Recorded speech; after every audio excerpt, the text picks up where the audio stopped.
The creation of cosmic shadows begins with the sun, not as a dramatic source of blinding light, but as a steady, patient presence that sends its illumination outward in every direction, filling the solar system with gentle streams of photons that travel silently across vast distances. And it is this constant flow of sunlight that makes shadows possible, because without a stable source of light, there can be no interruption, no contrast, and no shape formed by darkness. And the sun's role in shaping shadows feels deeply calming, because it never changes its intent, never aims its light, and never reacts to what passes in front of it, instead allowing planets, moons, rings, and dust to move freely through its radiance, creating shadows naturally as a consequence of their motion. And this lack of intention removes drama from the process, revealing shadow formation as a quiet byproduct of existence, rather than an event. And sunlight travels in nearly straight lines across space, spreading outward like an endless, invisible fabric. And when a planet enters this fabric, it gently displaces a portion of the light, creating a region behind it where fewer photons arrive. And this region becomes a shadow, not sharply defined at first, but gradually forming structure as distance increases. And this gradual formation feels soothing, because it mirrors slow processes, rather than sudden changes. And closer to the planet, the shadow is softer and incomplete, known as a penumbra, while farther away, where the light paths overlap less, a darker core called the umbra may appear. And this layered structure of shadow reveals how light spreads and interacts, rather than simply turning on and off. And the sun creates these layered shadows effortlessly, simply by existing and shining, without needing to adjust or focus. And this effortless consistency is what allows scientists to predict shadow events with extraordinary accuracy, sometimes centuries in advance, because the sun's behavior is steady enough to serve as a reference point for motion. And this steadiness feels reassuring, because it suggests that the universe operates with reliability, even when outcomes appear mysterious, and every eclipse, transit, or occultation can be traced back to the sun's unwavering emission of light, interacting with moving bodies that follow predictable paths. And the sun does not create shadows deliberately, but provides the conditions that allow them to exist. And this distinction matters, because it shows that shadow events are cooperative rather than imposed, arising only when alignment occurs naturally. And this alignment unfolds slowly, guided by orbital motion rather than force, and as planets travel along their paths, their shadows sweep gently across space, sometimes touching other bodies, sometimes passing unnoticed into emptiness. And these shadows do not linger unnecessarily, but move with the same pace as the object that created them. And this pace is often slow enough to feel almost still, especially on cosmic scales. And when the moon casts its shadow onto Earth during a solar eclipse, it does so at a speed that reflects the combined motion of Earth's rotation, the moon's orbit, and the sun's constant illumination. And this layered motion creates a shadow that glides rather than rushes, tracing a narrow path across the surface. And this gliding motion feels calming to observe, because it reveals complexity without chaos. And the sun's role in this moment is passive yet essential, simply continuing to shine while the geometry unfolds. And even when sunlight appears blocked, it is never truly stopped, only redirected, continuing beyond the shadow to illuminate distant space. And this continuity feels comforting, because it assures that light is never lost, only temporarily rearranged. And the sun's immense distance from the planets ensures that its light arrives almost parallel, which is why shadows in the solar system are so long and well defined compared to those from closer light sources. And this parallel nature allows shadows to maintain shape across vast distances, creating predictable patterns that scientists can study to learn about size, shape, and atmosphere. And when a planet has an atmosphere, sunlight bends slightly around its edges, softening the shadow and revealing the presence of gases through subtle gradients. And this bending feels gentle rather than disruptive, showing that even shadows can carry softness. and the sun enables this revelation simply by providing a consistent stream of light that interacts delicately with matter, and over time, scientists learned that by observing how shadows behave, they could measure distances between planets, determine orbital inclinations, and even infer the presence of unseen bodies. And all of this knowledge arises not from brightness alone, but from noticing what changes when light is briefly absent.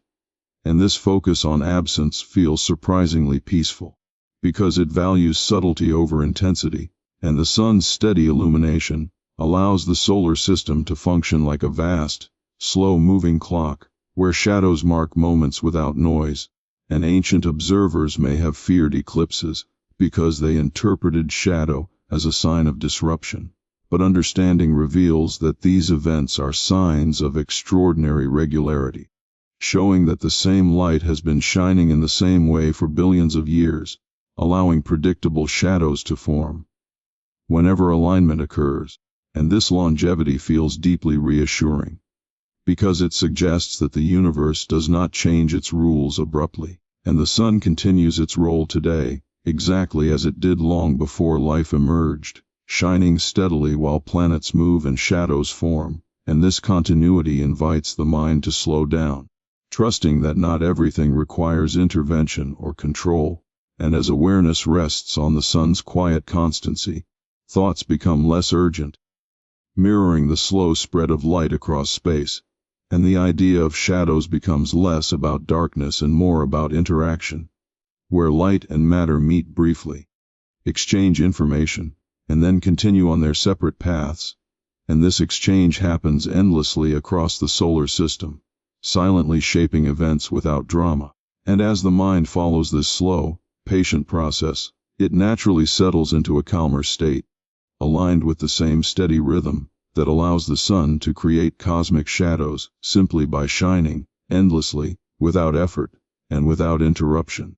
Orbital alignment is the quiet choreography that allows shadows to appear not as sudden interruptions, but as gentle consequences of motion. And this alignment is never rushed, never forced, and never accidental, because every planet and moon follows a path shaped long ago by gravity, moving in predictable arcs that repeat over immense stretches of time. And when these paths briefly line up with a light source like the sun, shadows emerge naturally, as if the universe pauses for a moment to reveal its geometry. And this pause feels calming because it is temporary and expected rather than disruptive, and alignment does not require perfection, only proximity. Meaning bodies need not sit exactly in a straight line to create shadow effects, but only close enough for light to be partially blocked. And this tolerance creates a range of shadow phenomena, from deep eclipses to faint transits, each carrying its own subtle character. And orbital planes are rarely identical, because planets tilt slightly relative to one another, and this tilt means that most of the time, shadows miss their targets entirely, passing above or below without touching. And this rarity gives shadow events their quiet significance, making them moments of alignment rather than constant occurrences. And the slow nodding motion of orbits, known as precession, further changes alignment over long periods, ensuring that patterns evolve gradually rather than abruptly. And this gradual change feels soothing, because it reflects patience rather than urgency. And the moon's orbit around Earth is inclined just enough that eclipses do not happen every month, but only during eclipse seasons, when the orbital planes briefly intersect. And this intersection unfolds slowly, guided by predictable cycles that repeat over decades, allowing observers to anticipate events far in advance. And anticipation itself becomes part of the calm experience, as knowing when a shadow will appear removes surprise and replaces it with quiet expectation. And alignment also explains why eclipses vary in type, sometimes total, sometimes partial, sometimes annular, because distance matters as much as direction. And when a shadow casting body appears slightly smaller or larger due to its changing distance, the resulting shadow changes shape and intensity. And this sensitivity to distance reveals how finely balanced the system is, yet without fragility, because small changes lead to variations rather than failures. And this resilience feels reassuring, suggesting that the universe accommodates imperfection gracefully, and alignment does not occur in isolation, but within a moving system where Earth rotates, moons orbit, and planets travel simultaneously, creating compound motion that causes shadows to drift, rather than remain fixed. And this drifting motion gives eclipse paths their slow sweep across planetary surfaces, tracing curves that reflect the combined movements involved. And these curves are not arbitrary, but mathematically consistent, revealing the underlying harmony of motion, and harmony itself carries a calming effect, because it implies order without rigidity. And when scientists map these paths, they rely on alignment geometry rather than guesswork, showing that shadows obey the same physical laws as light and motion everywhere else. And alignment also governs transits, where a smaller body passes across the face of a larger one, creating a tiny shadow that appears as a moving dot rather than darkness. And these transits require even finer alignment, because the apparent size difference is so great, and this precision highlights how vast space truly is, while also demonstrating that meaningful events can arise from subtle interactions. And the patience required for alignment mirrors the patience of observation, as many alignments unfold too slowly to notice moment by moment, but become visible only through careful attention. And this encourages a slower pace of thought, aligning the mind with the same rhythm as the cosmos. And occultations, where one object completely hides another from view, represent alignment at its most complete. Yet even these moments are temporary, as motion inevitably restores visibility, reinforcing the idea that absence in the universe is never permanent, only transitional. And this transience softens the emotional weight of shadow, transforming it from loss into passage, and alignment cycles repeat over predictable intervals, such as the Saros cycle, which links eclipses separated by many years through similar geometry. And these cycles act like memory within the solar system, allowing patterns to echo across generations. And this continuity feels deeply calming, because it suggests that events are connected across time, not isolated or random. And even when alignments shift due to gravitational interactions, they do so gradually, allowing systems to adjust smoothly rather than abruptly. And this smoothness reduces chaos, creating a universe that favors flow over collision. And alignment also determines which regions experience shadow, and which remain illuminated, creating selective experiences rather than universal darkness. And this selectivity reminds observers that perspective matters, because a shadow event dramatic in one place may go unnoticed elsewhere. And this relativity encourages humility, showing that no single viewpoint captures the whole. And as alignment brings bodies briefly into shared geometry, it also reveals their independence, because once the moment passes, each continues along its path unchanged. And this coexistence without entanglement feels peaceful, offering a model of interaction without attachment. And by understanding alignment, the mind learns to see shadow events not as interruptions, but as expressions of motion, geometry, and time working together. And this understanding replaces anxiety with curiosity, allowing attention to rest gently on the predictable unfolding of cosmic patterns.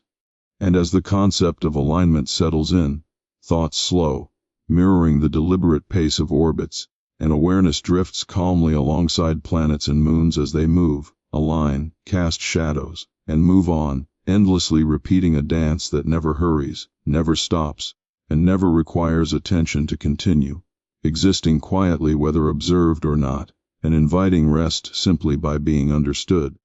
Eclipses feel rare to human awareness not because they are uncommon in the universe, but because perspective limits what any single observer can experience at one time.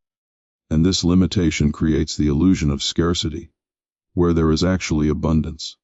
because somewhere in the solar system, and somewhere beyond it,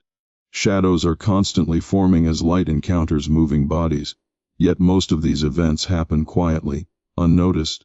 unfolding far from inhabited worlds, or beyond the narrow line of sight. that would allow them to be seen, and this contrast between constant activity and perceived rarity creates a gentle lesson about scale, reminding the mind that absence of experience does not mean absence of existence. And this realization can be calming, because it loosens the pressure to witness everything, allowing awareness to accept that most of the universe operates without requiring attention. And eclipses on Earth require a very specific alignment of the Sun, Earth, and Moon, combined with the correct distance and orientation. And because these conditions are narrow, the resulting events appear special and infrequent to those waiting beneath the sky, yet the Moon's shadow actually touches Earth several times each year, just not always where people are standing, and this selective visibility turns eclipses into shared experiences for some and invisible moments for others, reinforcing the idea that rarity is often a matter of location rather than occurrence. And when one considers the countless moons orbiting planets across the solar system, each casting shadows on their parent worlds, or being shadowed themselves, it becomes clear that eclipse-like events are routine expressions of orbital motion, repeating endlessly as bodies circle one another, and these repetitions happen without ceremony, guided by gravity alone. And this quiet persistence feels soothing, because it suggests that dramatic, seeming events are simply ordinary processes, viewed from a particular angle. And even within Earth's own system, lunar eclipses occur more frequently than solar eclipses for any given location, because Earth's shadow is larger and more forgiving in its reach. Yet they may feel less striking, because they unfold slowly, gradually dimming and coloring the Moon, rather than abruptly darkening the day. And this difference in emotional impact highlights how perception shapes significance, showing that sudden changes capture attention more easily than gradual ones, even when both are equally meaningful. And solar eclipses compress drama into minutes, creating a sense of rarity through intensity, while lunar eclipses stretch time, inviting patience. And both forms coexist, offering different rhythms of shadow. And beyond Earth, transits occur whenever a planet passes across the face of its star from a particular vantage point, and for distant observers, Earth itself would transit the Sun regularly, a predictable and unremarkable event in a long sequence. Yet from here, that same transit is invisible, reminding us that what feels rare in one frame of reference may be routine in another, and this relativity softens the emotional weight of missing events, because it suggests that nothing essential is lost when an eclipse passes unseen, as it still exists within the broader pattern of motion. And the universe does not prioritize being observed, operating instead according to its own timing, and this independence can feel reassuring, because it removes the burden of attention from the observer, allowing rest rather than vigilance. And historically, eclipses felt rare, because prediction was uncertain, and unpredictability amplifies significance, making each appearance feel exceptional. But as understanding improved and cycles were identified,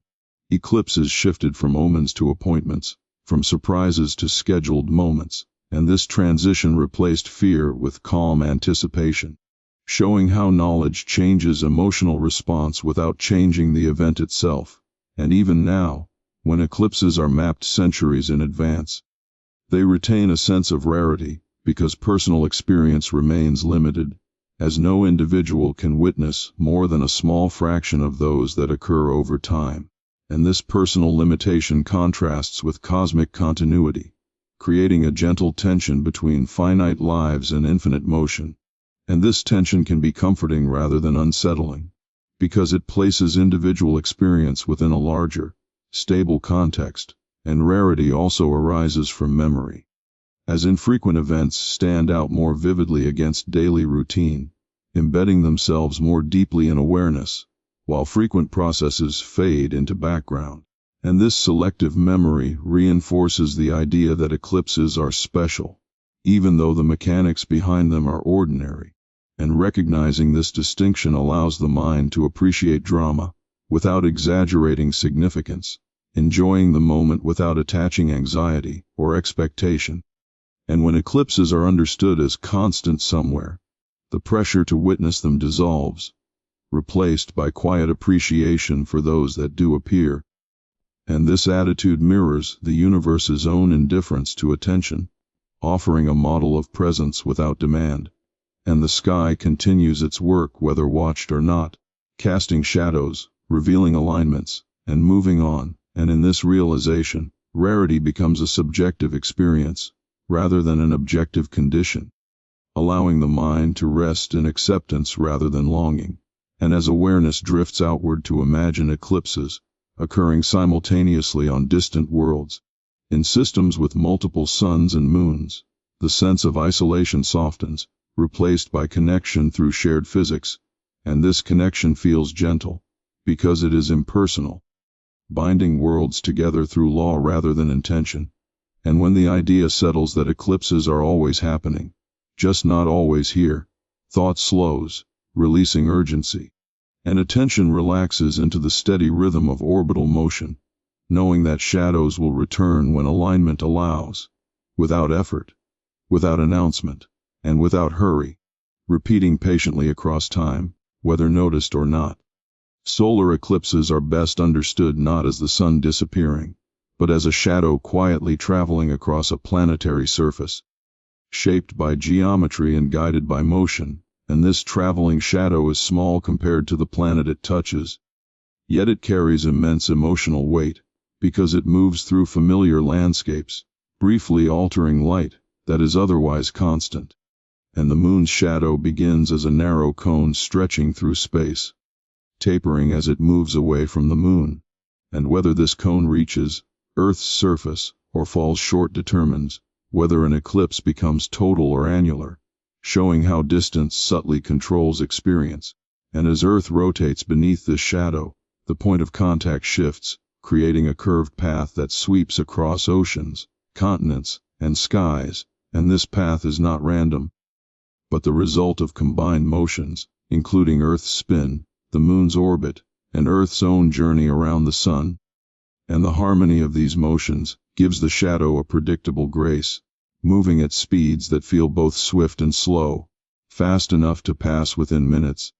yet slow enough to follow with the eye. And the darkness within the shadow is not absolute, because light bends, scatters, and refracts around edges, creating gradients rather than sharp boundaries. And this softness contributes to the calming effect of solar eclipses, as the transition from light to shadow unfolds gently rather than abruptly, and the sun's corona becomes visible during totality, revealing delicate structures normally hidden by brightness. And this revelation feels intimate, as if the shadow briefly lifts a veil, rather than extinguishing light. And the moving shadow also changes temperature, wind, and sound, creating subtle environmental responses that mirror the sky's transformation. And these responses unfold quietly, reinforcing the sense that the event is an extension of natural rhythm, rather than an interruption. And even animals and plants respond, adjusting behavior momentarily before returning to normal, showing that life adapts seamlessly to temporary darkness. And this adaptability offers reassurance, suggesting that change, when brief and predictable, need not be disruptive. And the moon's shadow is narrow, because the moon is small relative to Earth, and this narrowness makes total eclipses rare for any given location. Yet when the shadow does pass overhead, the experience feels personal, as if the universe has focused its attention on a small patch of ground. And this feeling arises not from intention, but from geometry, and recognizing this removes mysticism while preserving wonder, allowing awe without anxiety. And the shadow's speed across Earth's surface can exceed thousands of kilometers per hour. Yet its passage feels unhurried, because the eye tracks contrast rather than velocity. And this perceptual difference creates a sense of suspended time, where minutes stretch and attention narrows. And as the shadow moves on, light returns gradually, reversing the sequence. And this symmetry reinforces balance, reminding observers that darkness and light are not opponents, but phases of the same process. And the path of totality changes with each eclipse, ensuring that no two events trace the same line exactly, and this variation keeps repetition from becoming monotony, offering novelty within predictability. And scientists map these paths with precision, not to control the event but to understand it, translating motion into coordinates that allow people to gather calmly where the shadow will pass, and this preparation transforms an unpredictable sky into a scheduled experience, replacing fear with quiet anticipation, and the shadow itself does not linger, spending only moments at any given point, and this brevity intensifies awareness without overwhelming it,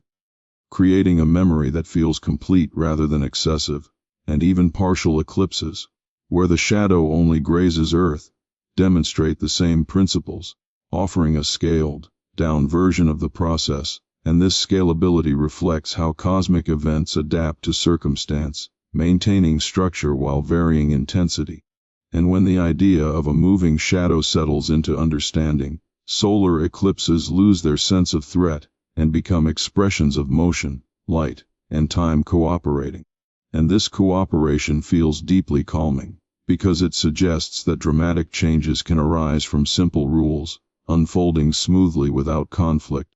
And as the shadow completes its journey and continues into space, the system resets, ready to repeat the process elsewhere.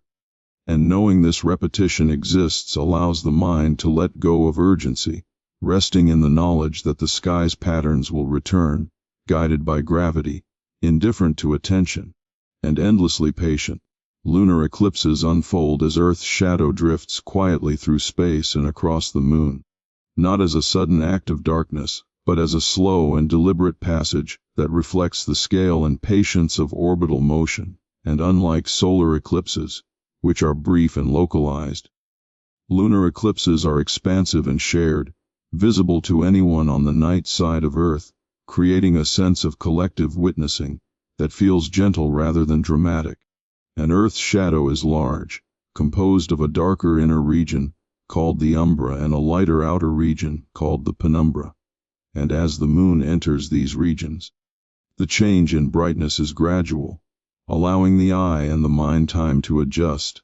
And this gradualness softens the experience, making it feel like a transition rather than an event. And the moon does not vanish when fully immersed in Earth's shadow, but instead takes on deep shades of red, copper, or amber,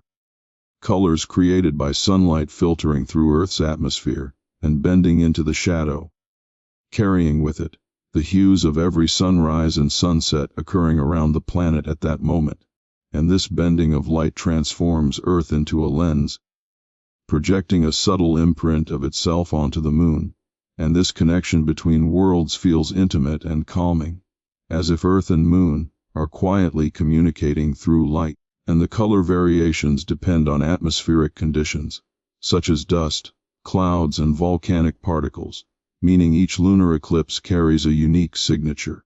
reflecting the state of Earth at that time. And this individuality adds depth without urgency, inviting observation rather than reaction. And the slow pace of a lunar eclipse, often lasting several hours from beginning to end, encourages stillness, as there is no need to rush or focus intensely, and instead, attention can drift in and out, mirroring the moon's own steady motion. And this rhythm aligns well with rest, allowing the mind to relax into the passage of time, rather than resist it. And because the moon's orbit is tilted relative to Earth's path around the sun, lunar eclipses occur only when the moon passes through the intersection points of these planes, known as nodes, and this requirement makes each eclipse a result of alignment rather than coincidence, reinforcing the idea that shadows are expressions of structure rather than chaos. And the predictability of lunar eclipses, mapped centuries into the future, removes uncertainty, replacing it with calm expectation. And this expectation transforms the experience from one of surprise to one of quiet anticipation, where knowing what will happen allows the observer to simply watch without tension. And historically, lunar eclipses were seen as omens or warnings, because the moon's change in color felt unnatural. Yet as understanding grew, fear gave way to curiosity, and curiosity eventually settled into appreciation, showing how knowledge can soften emotional response without diminishing wonder. And the moon's steady movement through Earth's shadow also highlights the independence of the two bodies, as neither alters its path during the event. And this lack of disruption underscores the stability of the system, offering reassurance that dramatic appearances do not imply instability, and even during totality.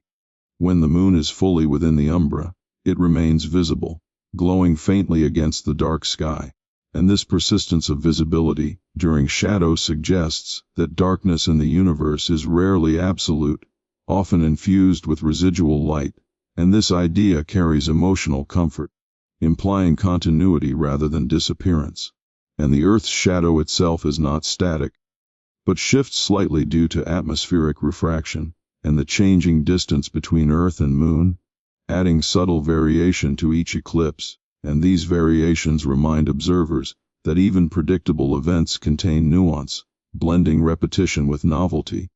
And because lunar eclipses can be safely observed without special equipment, they invite relaxed attention, allowing viewers to lie back, breathe slowly, and let the sky change overhead. And this accessibility contrasts with the intensity of solar eclipses, offering a gentler form of engagement that aligns naturally with rest and reflection.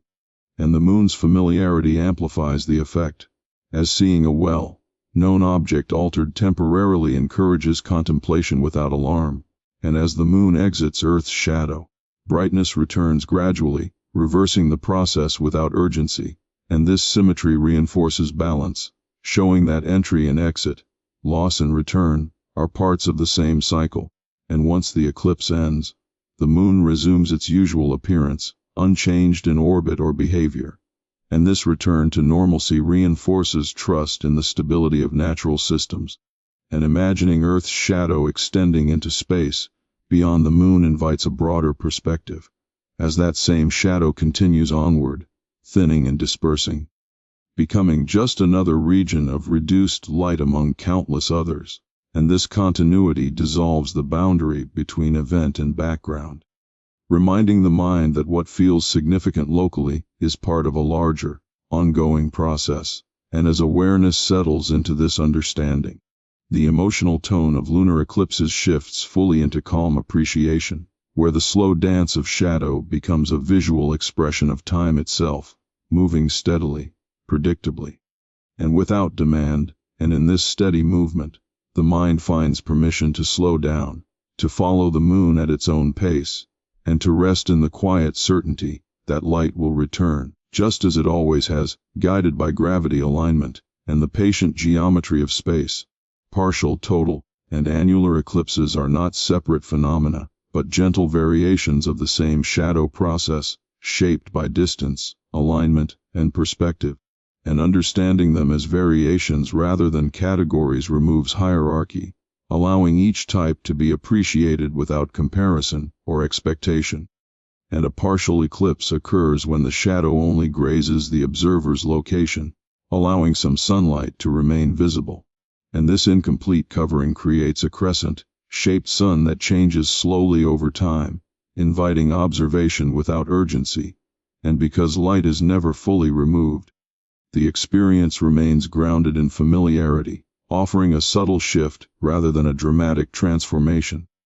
And total eclipses occur when the moon's umbral shadow reaches Earth's surface fully, blocking the sun's disk entirely for a brief period. And this moment of totality compresses intensity into minutes, yet it is surrounded by long phases of gradual change, making the overall experience one of transition rather than interruption. And during totality, the sky darkens, stars may appear, and the sun's corona becomes visible, creating a layered visual experience that feels expansive rather than confined. And annular eclipses arise when the moon is slightly farther from Earth, appearing smaller in the sky, so its shadow does not fully cover the sun, leaving a bright ring of light visible around its edge. And this ring, often called a ring of fire, is not fiery in nature but a steady halo, calm and symmetrical, emphasizing geometry over drama. And annular eclipses lack the complete darkness of totality, yet they carry their own quiet beauty, showing that absence need not be complete to be meaningful. And the differences between these eclipse types are governed by the elliptical nature of orbits, as both Earth and Moon move closer and farther from one another over time, and these changes in distance are slow and predictable, reinforcing the idea that variation arises naturally within stable systems, and the path of each eclipse type across Earth is mapped by the same principles, with regions experiencing different phases depending on their position relative to the shadow's center, and this distribution creates a gradient of experience, rather than a single outcome, reflecting how natural processes rarely offer uniform results. And from a scientific perspective, these eclipse types provide opportunities to study solar structure, atmospheric response, and light behavior under different conditions, yet from a human perspective, they offer different emotional textures, ranging from gentle dimming to profound stillness, and acknowledging this range allows observers to release expectations, appreciating whatever form appears without longing for a more dramatic version. And historically, the classification of eclipses helped reduce fear by providing language and structure, turning mysterious events into understood variations. And this naming process reflects the human tendency to seek order, which itself can be calming. And yet, beyond classification, the experience remains sensory and personal, shaped by weather, location, and mood, reminding us that understanding does not replace experience, but supports it. And partial eclipses often go unnoticed unless deliberately observed, teaching that subtle changes require attention, while total eclipses command awareness through contrast. And annular eclipses sit between, offering a visual balance of light and shadow, and none of these forms is more correct or complete than the others, as each expresses the same alignment in a different way, and this equivalence offers a lesson in acceptance, showing that completeness is not defined by intensity, but by coherence. And as the Sun and Moon resume their usual positions after each eclipse, the type experienced fades into memory, leaving behind an impression shaped as much by perception as by physics. And this fading mirrors the temporary nature of shadow itself, which never claims permanence. And when these eclipse types are viewed as moments along a continuum, rather than isolated events, the mind relaxes into the idea of flow, where light and shadow exchange roles gently,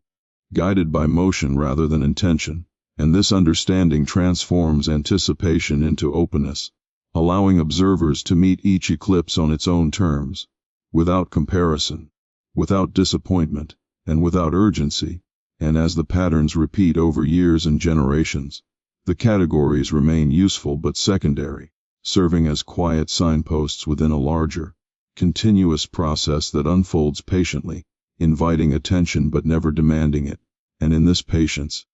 the universe reveals its preference for variation within order, offering shadows that differ in form yet share the same origin. And through this shared origin, the mind finds coherence, rest, and a sense of calm continuity. The slow choreography of the Sun, Earth, and Moon unfolds without pause or awareness of being watched, guided by gravity and inertia rather than intention. And this choreography is slow enough that it resists urgency,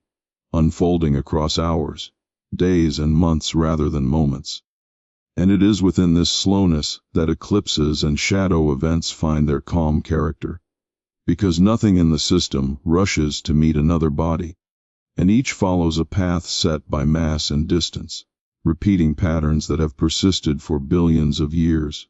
And the Sun remains nearly still at the center of this local dance,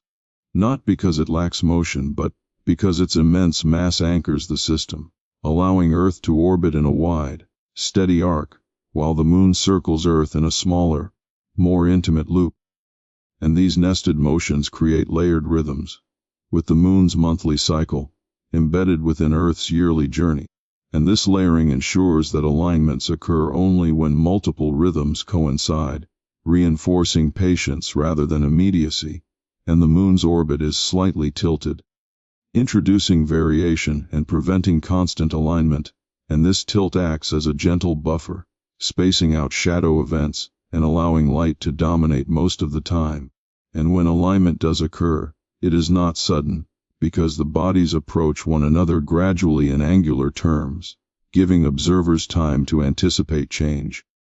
And anticipation itself becomes part of the experience, softening the transition from light to shadow, and Earth's rotation adds another layer, turning the planet beneath the alignment,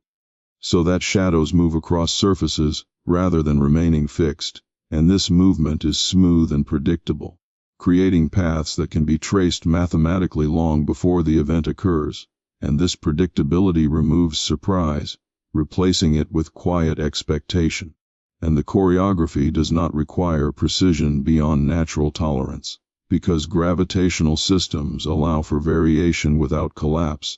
meaning that slight changes in distance or speed alter the timing and appearance of events without disrupting the overall pattern.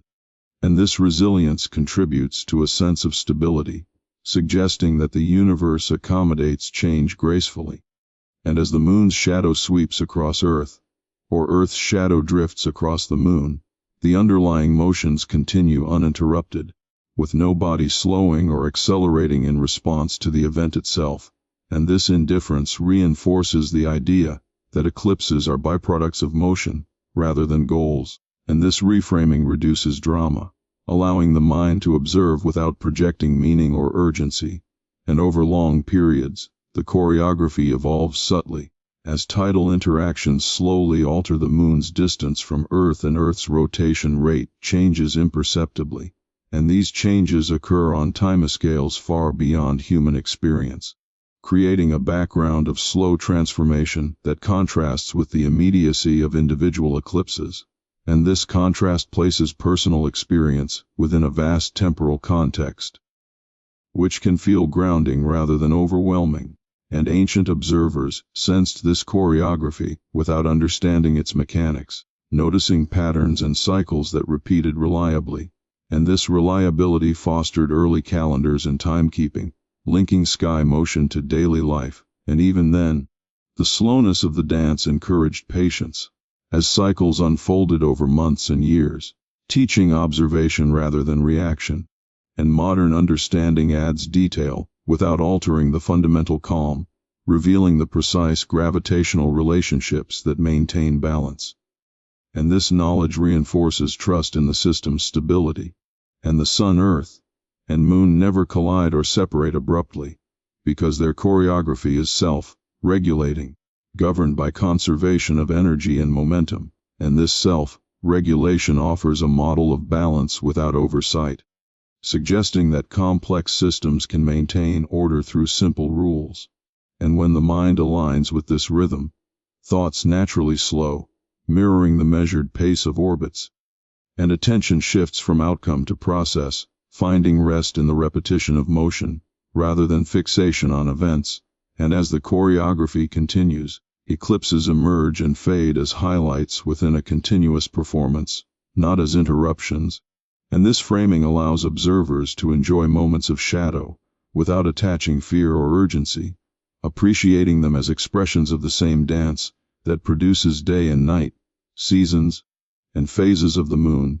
and recognizing this continuity dissolves boundaries between ordinary and extraordinary, blending eclipse experiences into the broader flow of celestial motion, and in this blending, the sky becomes less a stage for rare events and more a steady presence, moving patiently overhead, inviting rest simply by continuing its dance, unchanged by observation and untroubled by time. Eclipses played a quiet but profound role in helping humans understand the scale of the cosmos, not through sudden revelation, but through repeated observation that gradually reshaped how distance, size, and motion were imagined. And long before modern instruments existed, people noticed that eclipses followed patterns, appearing again and again in ways that suggested order rather than randomness, and this order invited measurement. As early observers tracked the timing between eclipses, noting cycles that repeated over years and generations, and these cycles hinted that the Sun, Earth, and Moon were not nearby objects moving freely, but distant bodies bound by consistent relationships, and the ability to predict eclipses became one of the first demonstrations that celestial events obeyed rules. And this predictability gently expanded the perceived scale of the universe, as it implied that the sky operated according to principles that extended beyond immediate human experience. And when ancient astronomers compared the duration and shape of eclipses from different locations, they began to infer Earth's curvature, realizing that the shadow behaved differently depending on where it was observed, and this realization quietly confirmed that Earth was round and large, not flat and local. And lunar eclipses in particular offered a natural experiment, as Earth's shadow on the moon was always curved, regardless of the moon's position in the sky, and this consistent curvature provided visual evidence of Earth's spherical shape, linking shadow to geometry in a way that felt intuitive rather than abstract, and by measuring how long the moon took to pass through Earth's shadow, early thinkers could estimate the relative sizes of Earth and Moon, discovering that these bodies were far larger and farther away than everyday experience suggested. And this stretching of scale challenged instinct while remaining grounded in observation, allowing understanding to grow without breaking trust. And later, the careful timing of solar eclipses across different regions helped refine estimates of Earth's rotation and orbital speed, revealing that time itself was woven into cosmic motion. And this connection between shadow and time encouraged the development of calendars that aligned human activity with celestial rhythm, creating a sense of harmony between daily life and the sky. And as tools improved, eclipses became opportunities to test theories of light and gravity, such as observing how starlight bends near the sun during totality, confirming predictions about space itself being shaped by mass. And these confirmations expanded scale beyond distance, introducing depth and curvature to the universe. Yet even these advances unfolded quietly,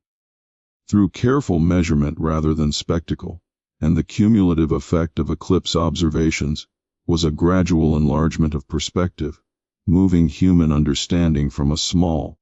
enclosed world to one embedded in vast, structured space. And this enlargement did not remove humanity from the center emotionally, but repositioned it gently within a larger whole, offering context rather than insignificance. And the fact that such profound insights arose from watching shadows emphasized that absence of light could be as informative as light itself, teaching that what is hidden can reveal structure just as clearly as what is visible. And this lesson softened the emotional response to darkness, transforming it from something to fear into something to learn from. And even today, eclipses continue to refine measurements of orbital dynamics and atmospheric behavior, linking ancient curiosity with modern precision. And this continuity across time creates a sense of shared inquiry, connecting observers separated by centuries through the same sky events. And recognizing this lineage of understanding can feel grounding, as it places individual observation within a long tradition of calm attention, and as awareness settles on the idea that knowledge of vast cosmic scale emerged slowly. Through patience and repetition, the mind relaxes, releasing the need for sudden clarity, and instead embracing gradual insight,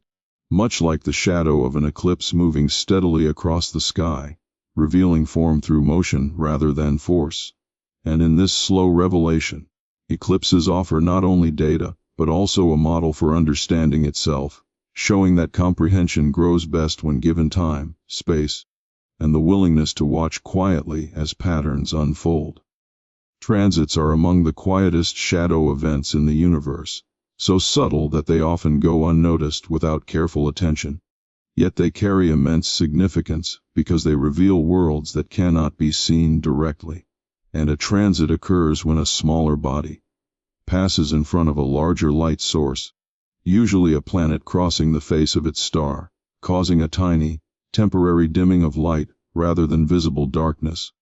And this dimming is measured not by the eye, but by sensitive instruments, emphasizing that some of the universe's most important information arrives as whispers rather than displays.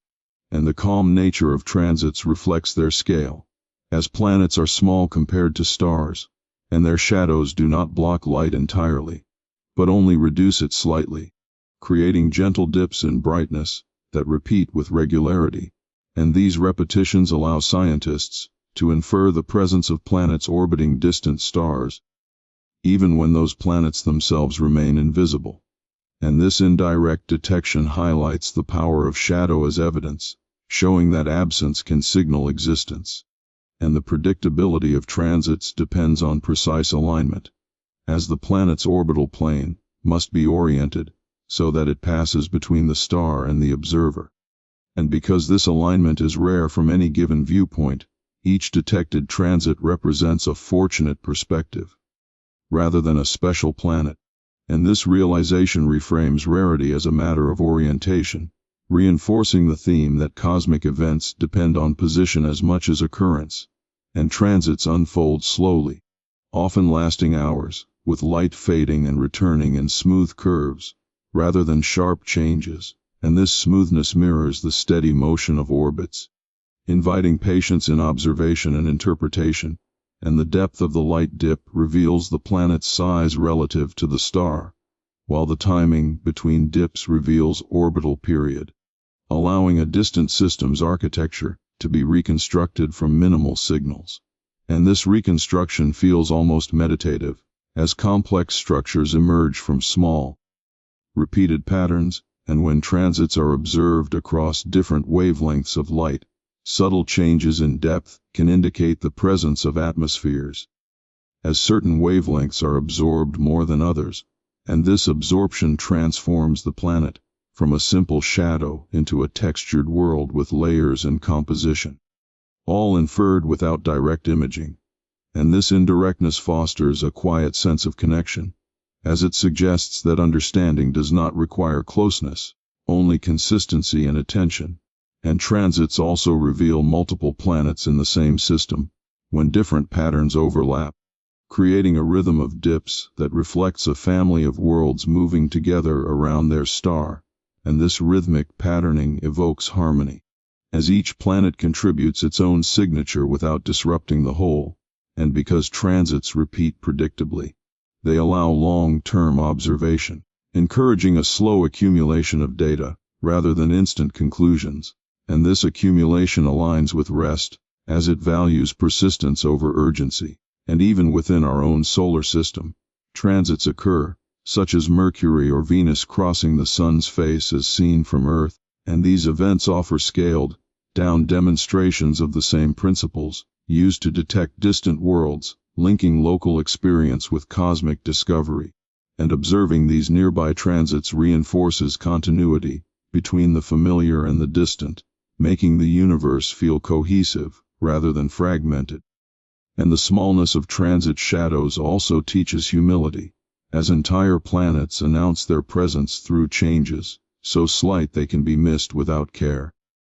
And this humility can be calming, reminding the mind that significance does not always come with spectacle. And as awareness settles on the idea that countless planets reveal themselves only through gentle dimming, the universe begins to feel populated yet quiet, filled with worlds moving in silence, casting faint shadows that speak softly across vast distances, and in this softness, transits become symbols of subtle connection, where existence is confirmed not by brightness, but by rhythm, and understanding arrives through patience, repetition, and the willingness to listen to light as it briefly, almost imperceptibly, fades and returns. Planetary transits and the art of detection represent one of the most patient achievements of modern astronomy, because they rely not on dramatic visuals, but on long stretches of careful listening to light, and this listening is quiet, repetitive, and methodical, reflecting a mindset that values consistency over urgency. And when a planet passes in front of its star from a particular line of sight, the resulting dip in brightness is extremely small, often less than 1%, and detecting such a change requires instruments that can remain stable over long periods, watching the same star night after night, allowing patterns to emerge slowly, and this slowness is essential, because a single dip means little on its own. but repeated dips at regular intervals form a rhythm that signals the presence of an orbiting world, and this rhythm is what transforms noise into meaning. And the art lies in separating true planetary signals from countless sources of variation, such as stellar activity, instrumental drift, and background interference. And this separation requires patience rather than force, as astronomers must allow time to reveal which patterns persist and which fade away, and in this sense, detection becomes less about discovery and more about recognition, as the planet was always there, moving along its orbit, long before it was noticed. And the act of detection simply aligns awareness with reality, and this alignment feels calming, because it removes the illusion of creation from observation,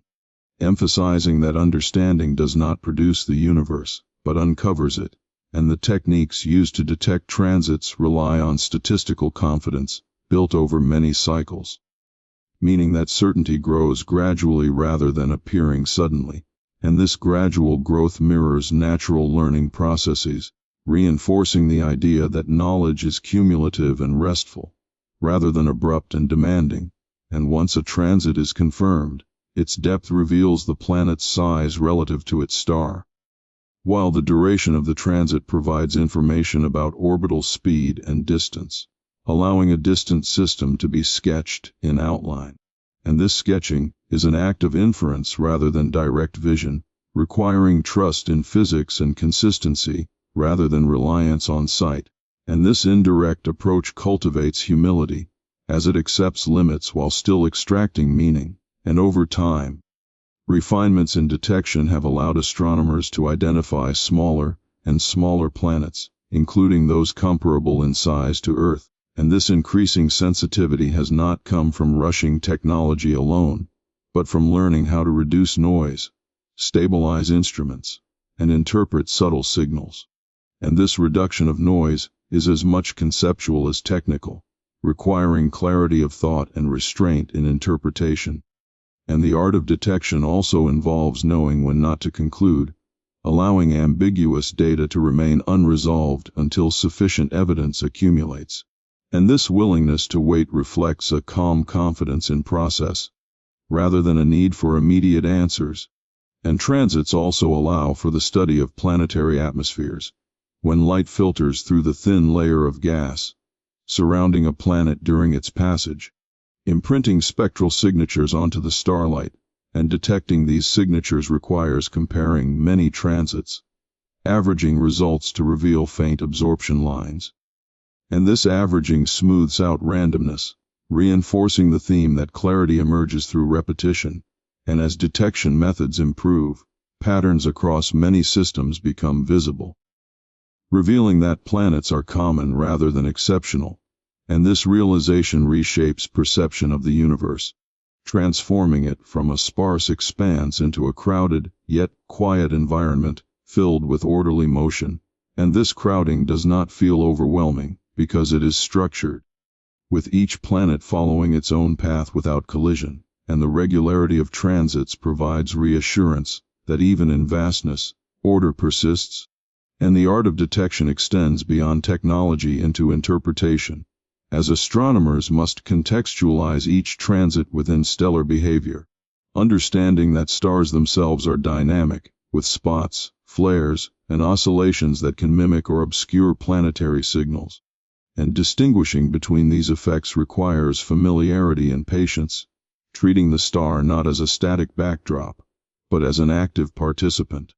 And this relational understanding deepens appreciation for complexity without introducing urgency, as it emphasizes coexistence, rather than competition between signals. And the refinement of detection techniques has also fostered collaboration across time and space, as datasets are shared, reanalyzed, and revisited, allowing understanding to mature collectively rather than individually, and this collective patience reflects a broader calm ethos within the field, where progress is measured in decades rather than moments, and even failed detections contribute by refining limits and expectations, teaching where planets are not as much as where they are, and this acceptance of absence as information aligns with the broader theme of shadows revealing structure. And as detection becomes more sensitive, the universe appears less silent and more softly populated, with countless planets announcing themselves through gentle dimming rather than brilliance. And this softness shapes emotional response, encouraging contemplation rather than excitement. And the repeated act of watching stars dim and brighten cultivates a rhythm of observation that mirrors orbital motion itself, steady and unhurried. And for the observer, this rhythm can be meditative, aligning attention with cycles rather than events. And the art of detection thus becomes not just a technical skill, but a practice of patience, attentiveness, and restraint, qualities that allow understanding to grow without strain. And as awareness settles on the idea that entire worlds are known only through the slightest changes in light, the universe feels intimate yet distant, present yet unobtrusive. And this balance invites rest, as it suggests that existence does not need to announce itself loudly to be real. And in this quiet confirmation of distant planets, the mind learns to value subtlety, to trust slow processes, and to find calm in repetition, knowing that with enough time, even the faintest shadow will trace a pattern clear enough to be understood. How starlight dims during a transit is a story of gentle subtraction, rather than dramatic loss, where light is not extinguished but momentarily reshaped by motion, and this reshaping happens so subtly that, without careful measurement, it would pass unnoticed. Yet within that small dimming lies a wealth of information about size, distance, and structure, and when a planet begins its transit, the first contact is barely perceptible, as the planet's edge touches the star's disk and blocks a tiny fraction of its light, and this initial dimming is gradual, not abrupt, allowing the brightness curve to slope downward smoothly, and this smoothness reflects the planet's steady orbital speed, which remains nearly constant throughout the transit. And as more of the planet moves in front of the star,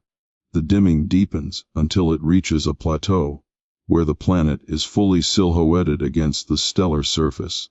And during this phase, the amount of light blocked remains almost constant, creating a flat, bottomed curve that reveals the planet's relative size. And this constancy is calming, because it signals balance, showing that motion has entered a stable phase, rather than a chaotic one. And the depth of the dimming depends primarily on the ratio between the planet's area and the star's area, meaning that larger planets produce deeper dips, while smaller planets leave barely noticeable impressions. And this proportionality allows astronomers to infer scale, without ever seeing the planet directly, and the return of light at the end of the transit mirrors the beginning, with brightness rising smoothly as the planet exits the stellar disk, restoring light gradually rather than suddenly. And this symmetry reinforces the sense that transits are passages rather than interruptions, governed by geometry rather than conflict. And starlight itself is not uniform across the star's surface, as stars tend to be brighter at their centers and dimmer near their edges due to limb darkening. And this variation subtly shapes the transit curve, creating gentle slopes rather than sharp angles, and understanding this effect requires careful modeling. Yet it adds richness rather than complexity, showing that even a simple dimming carries layers of information. And this layered quality encourages patience, as interpretation unfolds gradually, and starlight also fluctuates naturally due to stellar activity, such as spots, flares, and oscillations, and these variations introduce gentle noise into the data, requiring observers to average many measurements over time, and this averaging smooths out irregularities,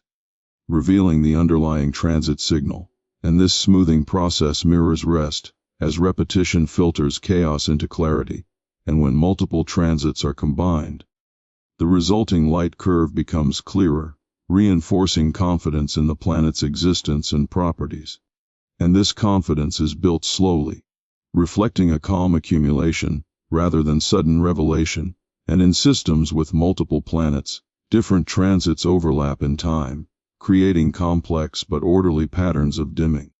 and disentangling these patterns requires attention and restraint, as each planet contributes its own rhythm, without erasing the others, and this coexistence of signals offers a metaphor for layered processes operating simultaneously without interference.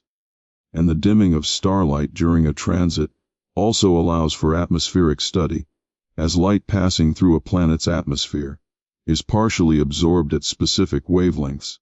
slightly altering the depth of the transit in those colors,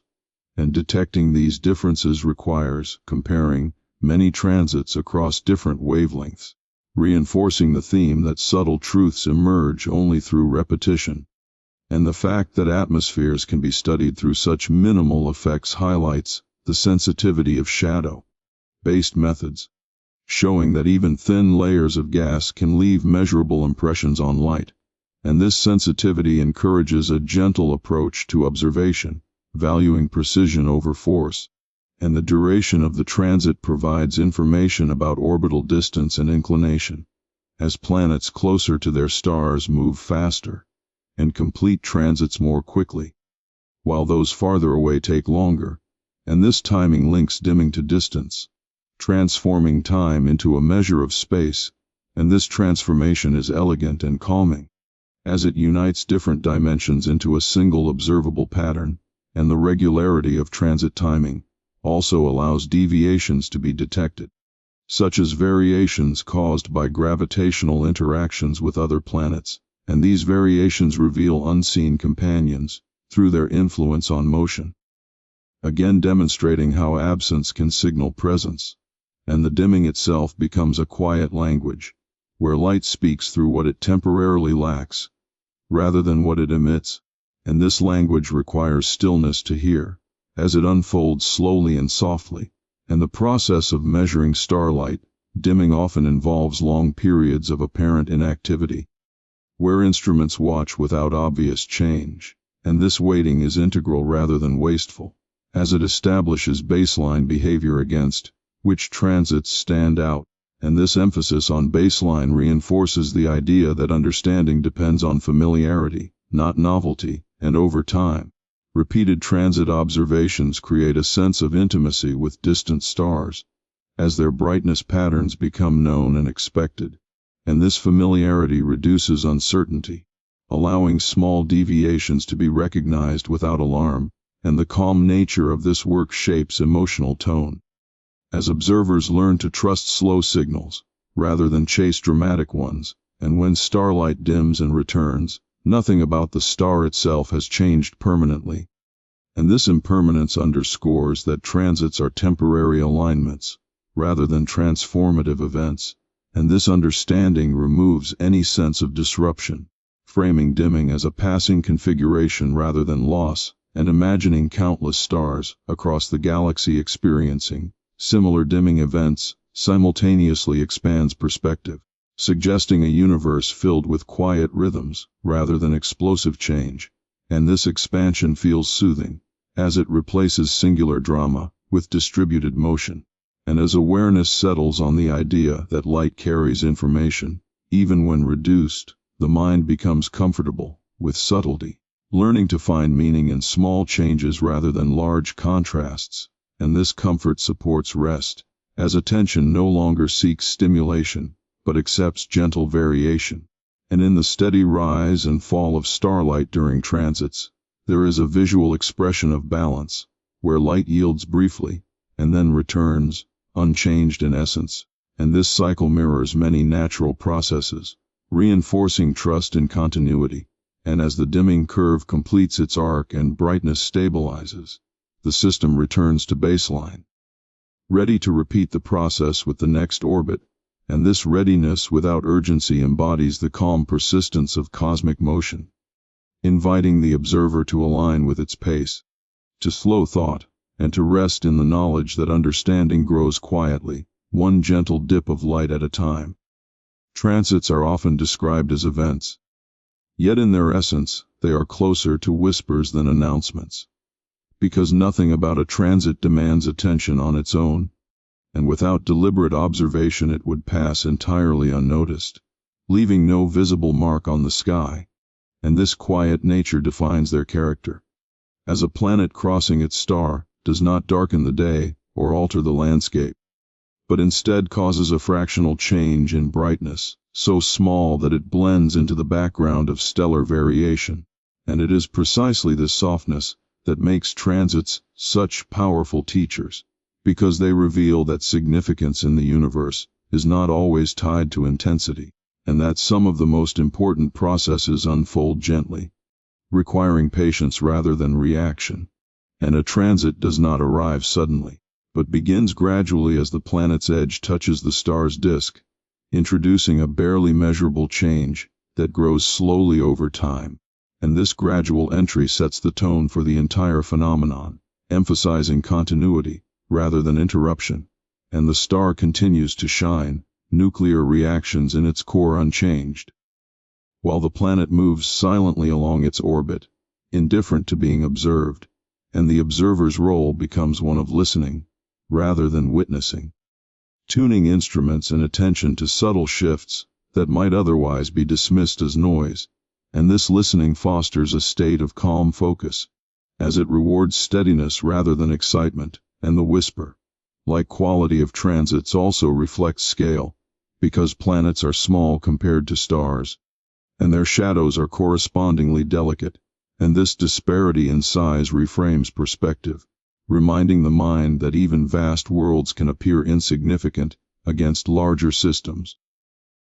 yet still carry their own complexity and meaning. And this reminder can be soothing, as it dissolves the pressure to appear large or dramatic to matter. And transits repeat with regularity, each pass nearly identical to the last, and this repetition reinforces their quietness, as familiarity replaces novelty. And observers come to recognize the shape of a transit curve, as one might recognize a familiar rhythm. And this recognition does not excite so much as reassure,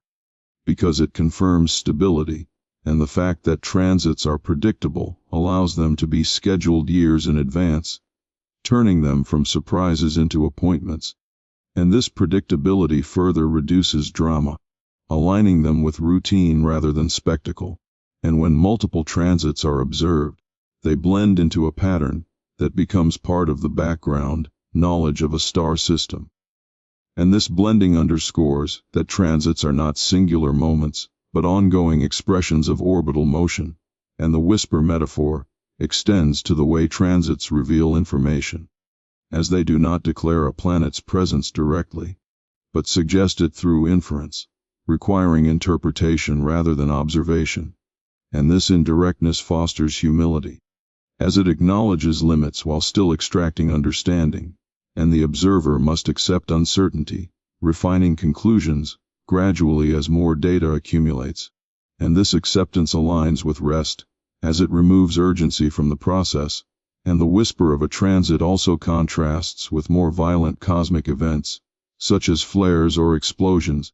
which demand attention through sudden change. And by comparison, transits demonstrate that the universe contains many modes of expression, not all of which are loud. And this diversity in expression encourages emotional balance, as it shows that calm processes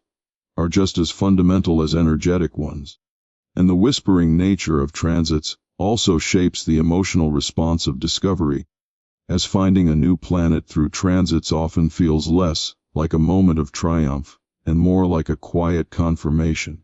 as if the planet had been patiently waiting to be noticed. And this feeling fosters respect rather than conquest, reframing discovery as alignment between observation and reality. And transits also whisper about time, as their detection requires long observation periods, sometimes spanning years, and this extended timeline encourages long-term thinking, aligning human effort with cosmic cycles rather than short-term goals. And such alignment can be calming, as it stretches perspective beyond immediate concerns.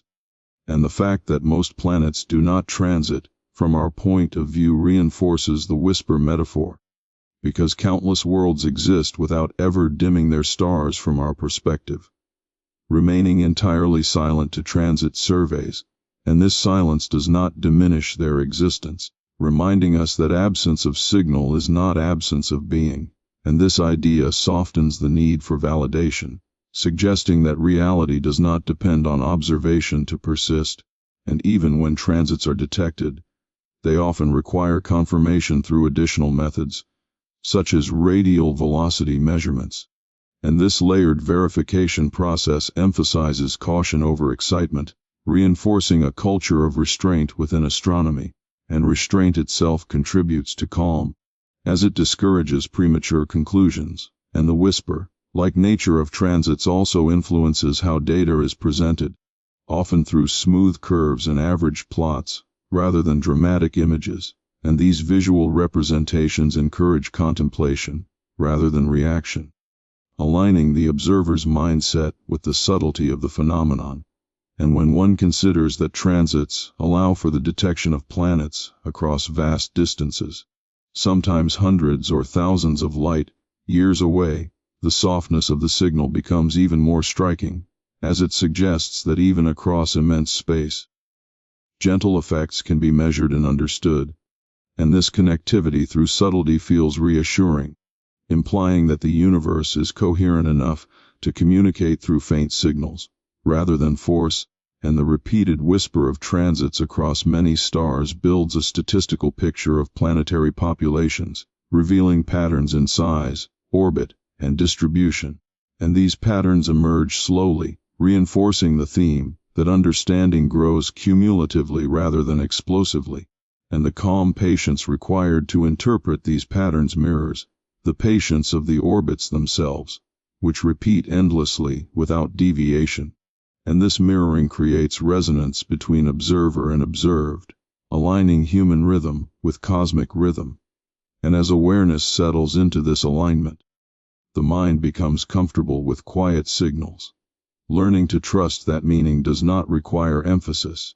and that gentle change can carry profound information, and in this comfort, transits cease to feel like events to await, and instead become part of a continuous background of motion, always occurring somewhere, always whispering about worlds in transit. And this constancy without urgency invites rest, as it assures that discovery is ongoing without requiring attention, and that the universe continues to reveal itself slowly, patiently, and softly, one whisper of dimmed starlight at a time. Occultations are moments when light is not gently reduced but fully hidden, when one celestial body passes directly in front of another and removes it from view entirely, yet even this complete covering unfolds with a softness that resists drama,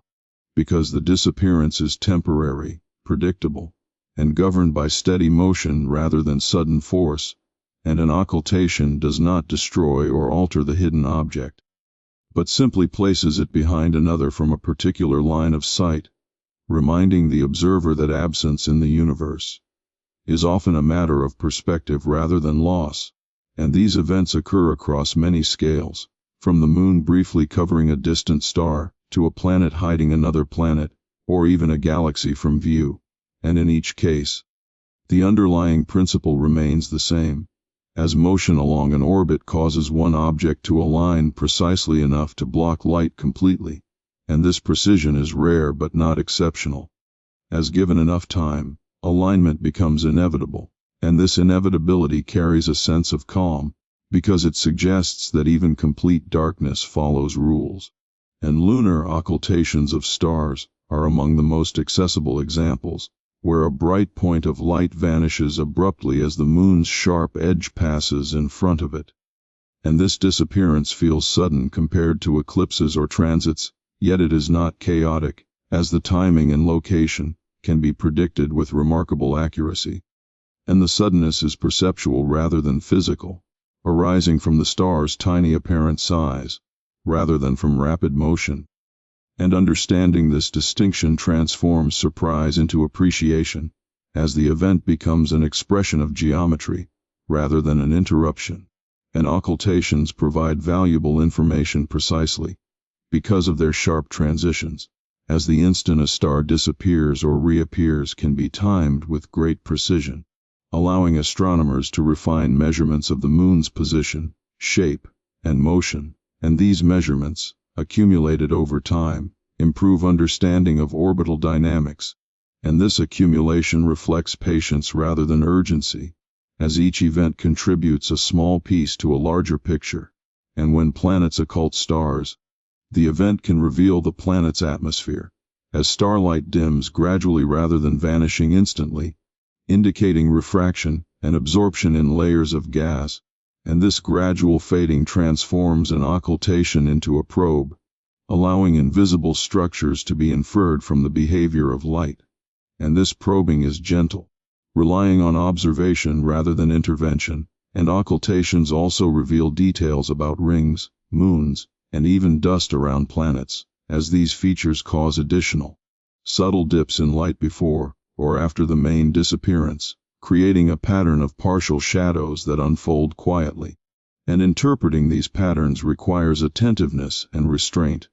as conclusions must wait until all data is considered, and this restraint aligns with the calm ethos of shadow-based astronomy, where patience is rewarded with clarity. And beyond our solar system, occultations occur on cosmic scales, such as when galaxies pass in front of more distant objects,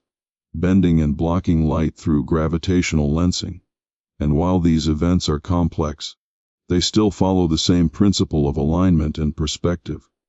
reinforcing the idea that hiding and revealing are fundamental aspects of cosmic motion, and the emotional response to occultations often reflects their completeness, as watching a familiar star vanish entirely can evoke a brief sense of absence. Yet this absence is quickly resolved when the star reappears, reinforcing trust in continuity, and this trust reduces anxiety, as it frames disappearance as temporary rather than final. And the moon's role in occultations is especially significant because of its proximity, as its sharp limb provides a precise edge that produces clean disappearances. And this sharpness allows for detailed studies of lunar topography, as small mountains and valleys cause stars to blink out in steps, rather than all at once, and these steps translate physical surface features into timing variations, converting shape into time.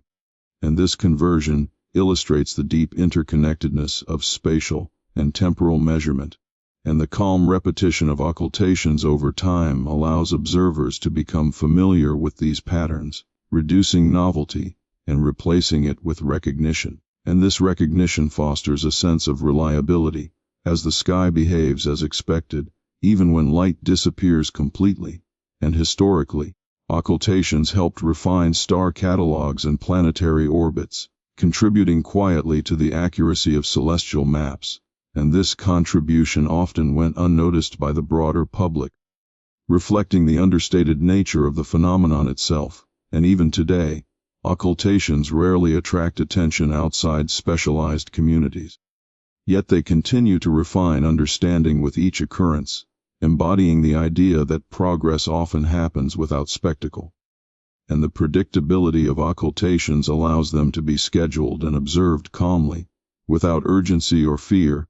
transforming what could be perceived as a dramatic disappearance into a planned observation. And this planning reinforces emotional neutrality, as anticipation replaces surprise. And the fact that occultations depend entirely on viewpoint reinforces the theme of relativity, as an object hidden from one location remains visible from another, and this relativity encourages humility, reminding observers that no single perspective captures the whole, and this humility can be calming, as it releases the need for comprehensive awareness. And when the hidden object returns to view, the moment feels restorative rather than triumphant,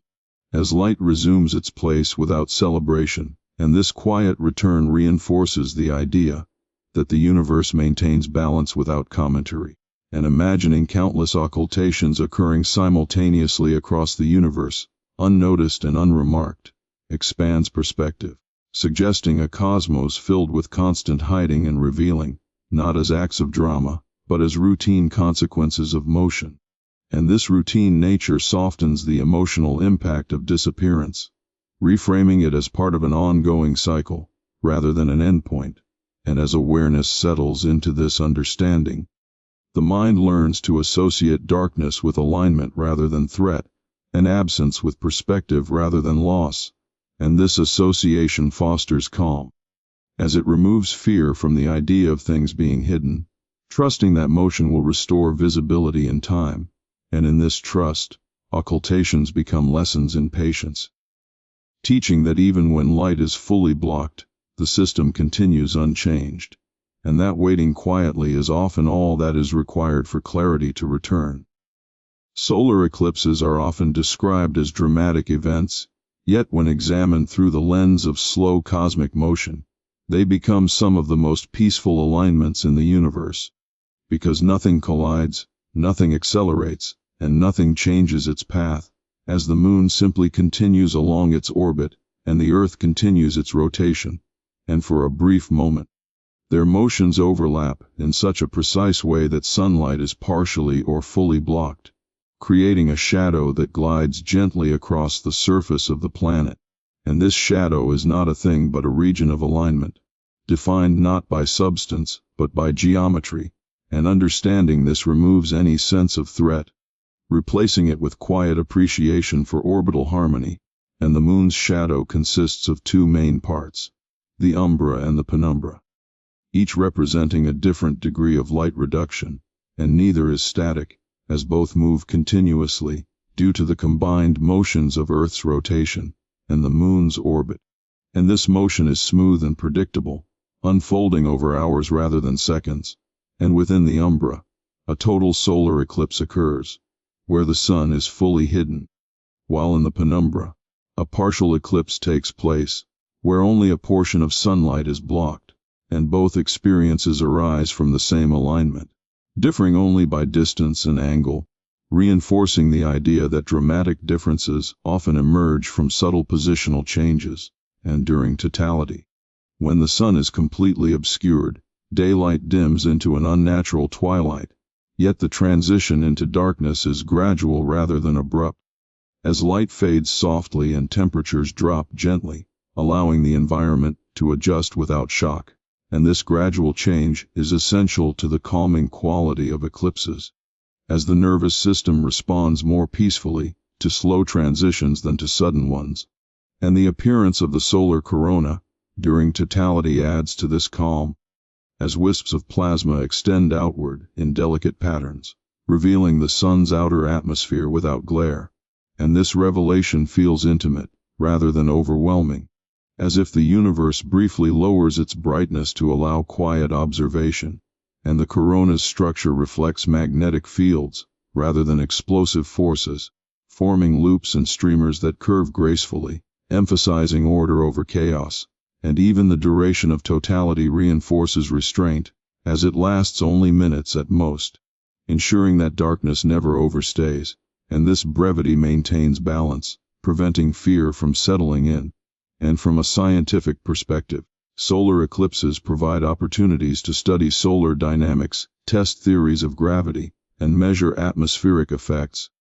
Yet these investigations rely on observation rather than intervention, aligning with the passive nature of the event itself, and historically, eclipses once inspired fear due to misunderstanding, but as knowledge replaced myth, fear gave way to anticipation, and anticipation itself is calming when rooted in predictability, and today, eclipses are scheduled years in advance, their paths mapped precisely, turning what was once a source of anxiety into a shared moment of quiet focus, and the moon's role in this alignment is particularly gentle, as its size and distance are uniquely suited to covering the sun almost perfectly.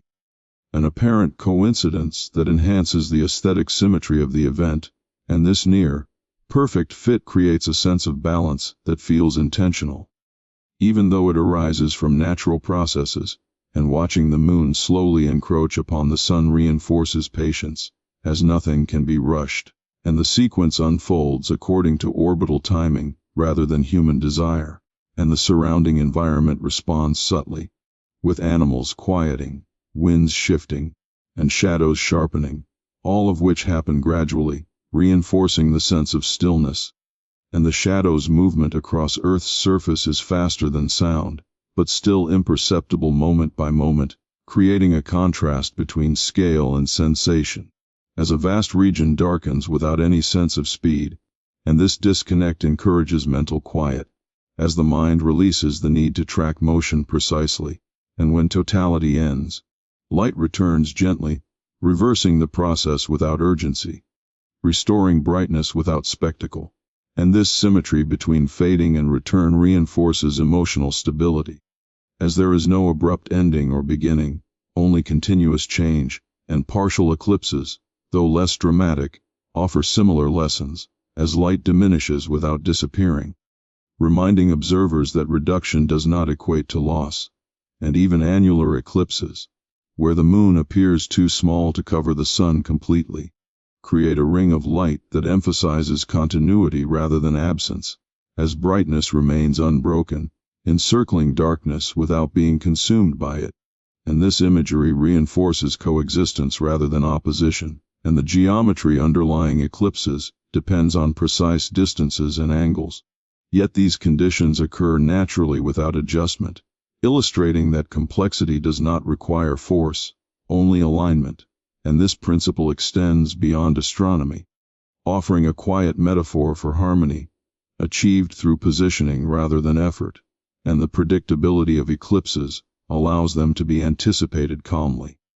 transforming them into moments of collective stillness rather than alarm, and observing an eclipse often involves waiting, watching, and remaining present, all of which align with relaxation rather than stimulation, and the shared experience of eclipses across cultures fosters a sense of connection, as people across wide regions pause simultaneously, united by shadow rather than light, and this unity feels calming, because it removes urgency, replacing it with shared stillness, and the absence of sound during totality, as crowds often fall silent, reinforces the meditative quality of the event, allowing awareness to settle inward, and the knowledge that the sun remains unchanged behind the moon further reduces anxiety, as nothing essential is threatened, and when understanding replaces myth, eclipses become demonstrations of trust in natural cycles, reinforcing confidence in continuity, and imagining eclipses occurring on other planets, unseen and unnoticed, expands perspective, suggesting that such alignments are routine across the universe, not rare disruptions but common expressions of orbital motion, and this routine nature reframes eclipses as gentle pauses, rather than interruptions, and as awareness rests in this understanding, the shadow becomes comforting rather than ominous, a temporary alignment that invites observation rather than fear, and in accepting the slow, predictable nature of solar eclipses, the mind learns to associate darkness with balance, and change with continuity, allowing relaxation to deepen as the universe demonstrates, once again, that even its most striking events unfold without urgency or conflict. Lunar eclipses unfold with an even gentler rhythm than solar eclipses, as they involve no sudden removal of light and no sharp edges, only a gradual immersion of the moon into Earth's shadow, and this softness defines their calming nature, because nothing disappears abruptly, and nothing surprises the eye, as the moon slowly dims, darkens, and changes color over hours, allowing both the environment and the observer's mind to adjust without tension. And a lunar eclipse occurs when the Earth positions itself between the sun and the moon, causing Earth's shadow to fall across the lunar surface. Yet this shadow is not black or empty,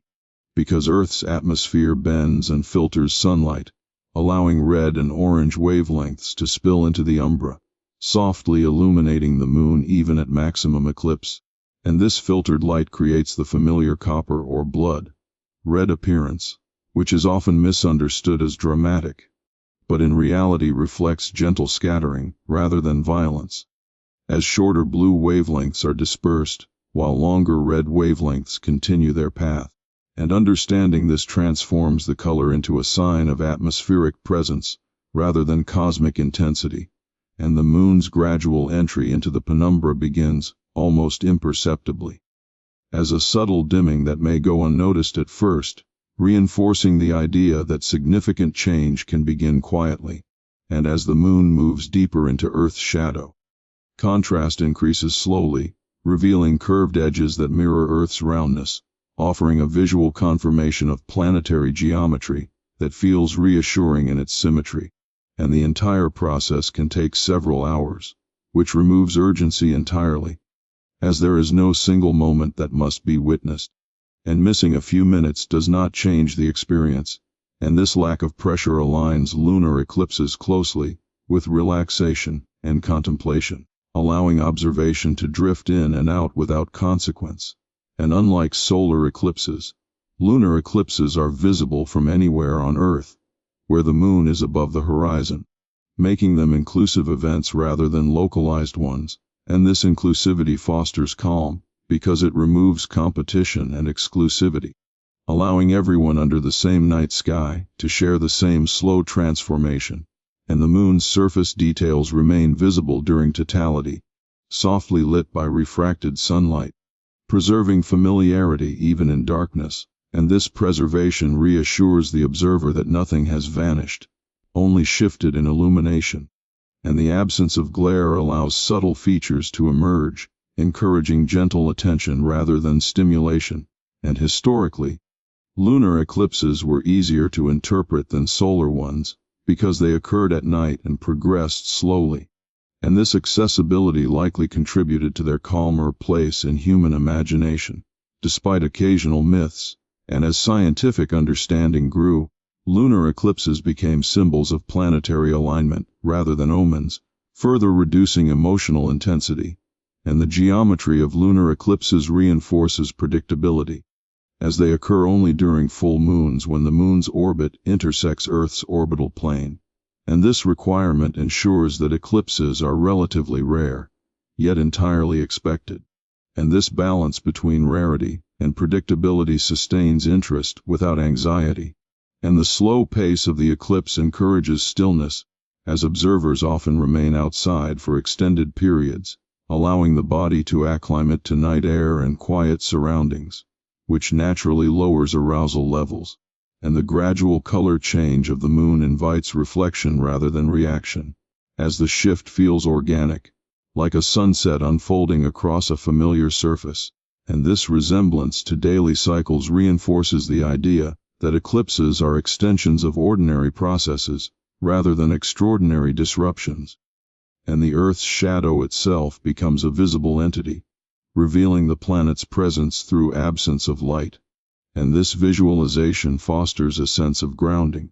as Earth becomes part of the observed system, rather than merely the observer's platform, and recognizing Earth's role in shaping lunar light deepens connection, rather than fear,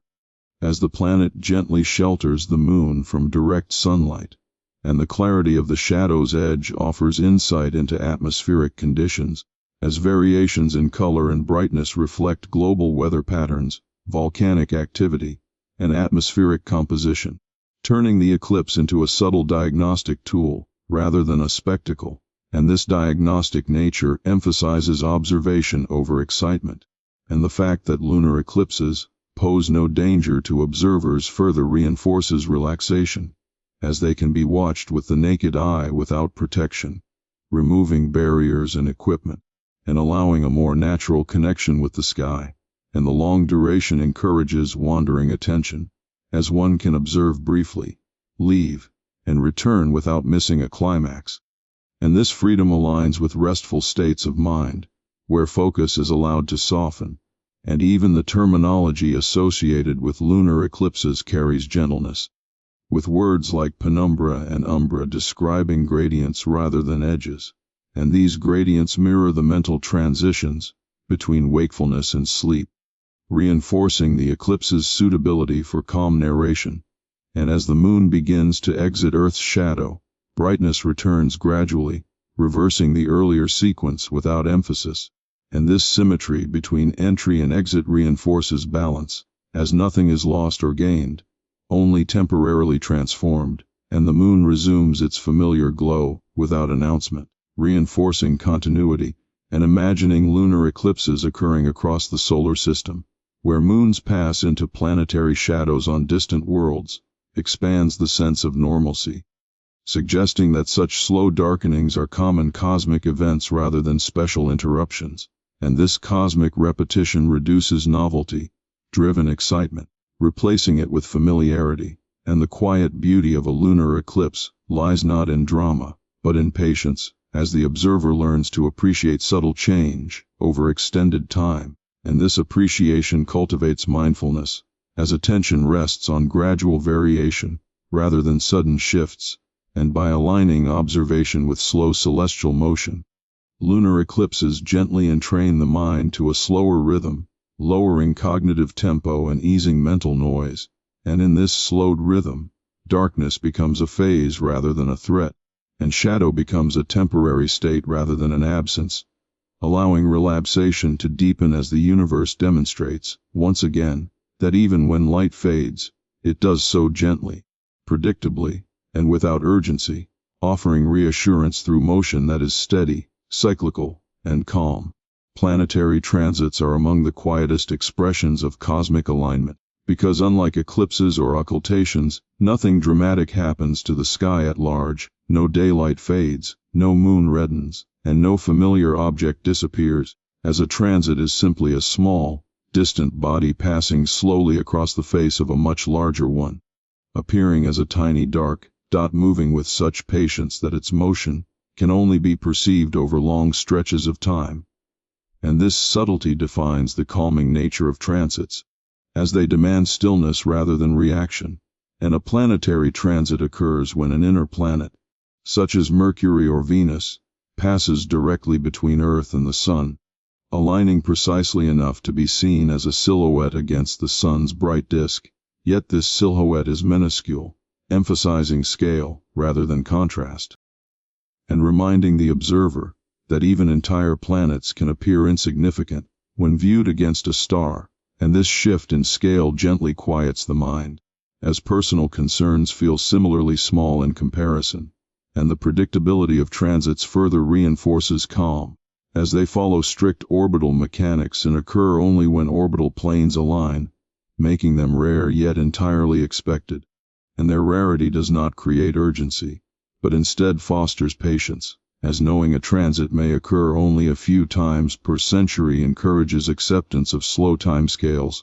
and observing a transit requires preparation, not excitement, as the event unfolds over several hours with no single defining moment, and this extended duration discourages intensity, replacing it with quiet attentiveness, and the motion of the planet across the Sun is smooth and unwavering, free from acceleration or hesitation, illustrating how celestial bodies obey consistent rules without deviation. And this consistency reassures the observer that the universe operates without surprise. Even when alignments appear special, and scientifically, transits have played a profound role in understanding the cosmos, as they were once used to measure the scale of the solar system by timing the passage of Venus across the Sun from different locations on Earth. Yet these measurements depended on patience and cooperation, rather than urgency, reinforcing the theme that knowledge often emerges from calm persistence. And modern transit observations extend beyond our solar system, as astronomers detect exoplanets by observing the slight dimming of distant stars when planets pass in front of them, and this dimming is often less than 1%, highlighting how small changes can carry significant information. And this emphasis on subtlety aligns with relaxation, as it values sensitivity over stimulation, and the fact that entire worlds are discovered through barely perceptible shadows reinforces the idea that presence does not require visibility, and that influence does not require intensity, and transits reveal planetary sizes, orbital periods, and even atmospheric composition through careful analysis of light curves. Yet all of this information is extracted without interference, relying entirely on observation, and this passive approach mirrors the meditative quality of watching a transit, where nothing needs to be done except notice gradual change, and the Sun itself remains unchanged during a transit, continuing its fusion processes, unaffected by the passing planet, reinforcing the idea that large systems are stable despite small alignments. And this stability offers reassurance, as it suggests resilience rather than fragility. And the necessity of protective filters, when observing solar transits, introduces intentionality, encouraging careful preparation and mindfulness, rather than impulsive viewing, and this preparation slows the observer down, aligning physical behavior with the event's gentle pace, and Venus transits, in particular, carry a historical calm, as they occur in pairs separated by more than a century, linking generations of observers through shared anticipation, rather than shared experience, and this generational spacing encourages humility, as no individual can witness them all, and humility itself is calming, as it releases the pressure to experience everything, and Mercury transits, though more frequent, remain understated, often unnoticed by those not actively looking, reinforcing the idea that the universe does not demand attention, and that meaningful events can occur quietly without announcement, and the visual simplicity of a dark dot against a bright disk lacks drama, yet this simplicity invites focus, as the eye learns to appreciate minimalism rather than spectacle, and this appreciation parallels restful mental states, where simplicity is soothing rather than boring, and the steady progression of the planet across the sun creates a natural timeline, marking time without clocks, as ingress, mid-transit, and egress unfold with unhurried regularity. And this natural timing aligns with circadian rhythms, rather than interrupting them, and the absence of sudden changes allows the observer's mind to wander gently, drifting between observation and thought without losing the thread of the event, and this drifting mirrors the transition towards sleep, where attention softens without vanishing, and imagining transits occurring on distant stars, where alien skies experience similar dimmings, expands perspective, suggesting that such quiet passages are common throughout the galaxy, not rare or dramatic, and this commonality reduces the sense of exception, replacing it with familiarity. And familiarity is inherently calming, and the language used to describe transits emphasizes passage rather than interruption, reinforcing continuity. As nothing is blocked entirely, and nothing is hidden completely, only slightly diminished, and this slight diminution reflects the idea that change does not always require extremes, and that gentle shifts can be just as meaningful. And as the planet completes its transit and leaves the solar disk, there is no moment of celebration or climax,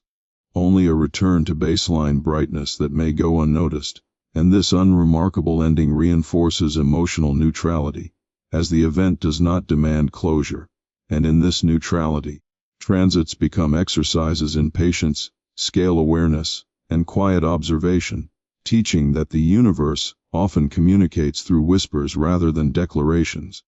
and that listening requires slowing down, and by aligning attention with these slow, subtle movements, the observer's internal rhythm begins to mirror orbital rhythm,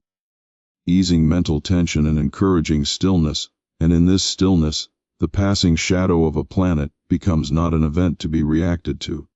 but a gentle reminder that motion, alignment, and change can occur without urgency, without force, and without disturbance, offering a model of calm persistence that extends beyond astronomy into the rhythm of thought itself. Shadows in space are not static shapes, but moving relationships, and understanding how they drift, stretch, soften, and dissolve over time reveals one of the most tranquil truths of celestial mechanics, because a shadow exists only as long as alignment persists, and alignment itself is always temporary, shaped by steady orbital motion, rather than sudden change. And this temporariness gives shadows their gentle quality, as they are never fixed, never permanent, and never forceful, but instead glide across surfaces and volumes with quiet inevitability, and in the context of eclipses, transits, and occultations,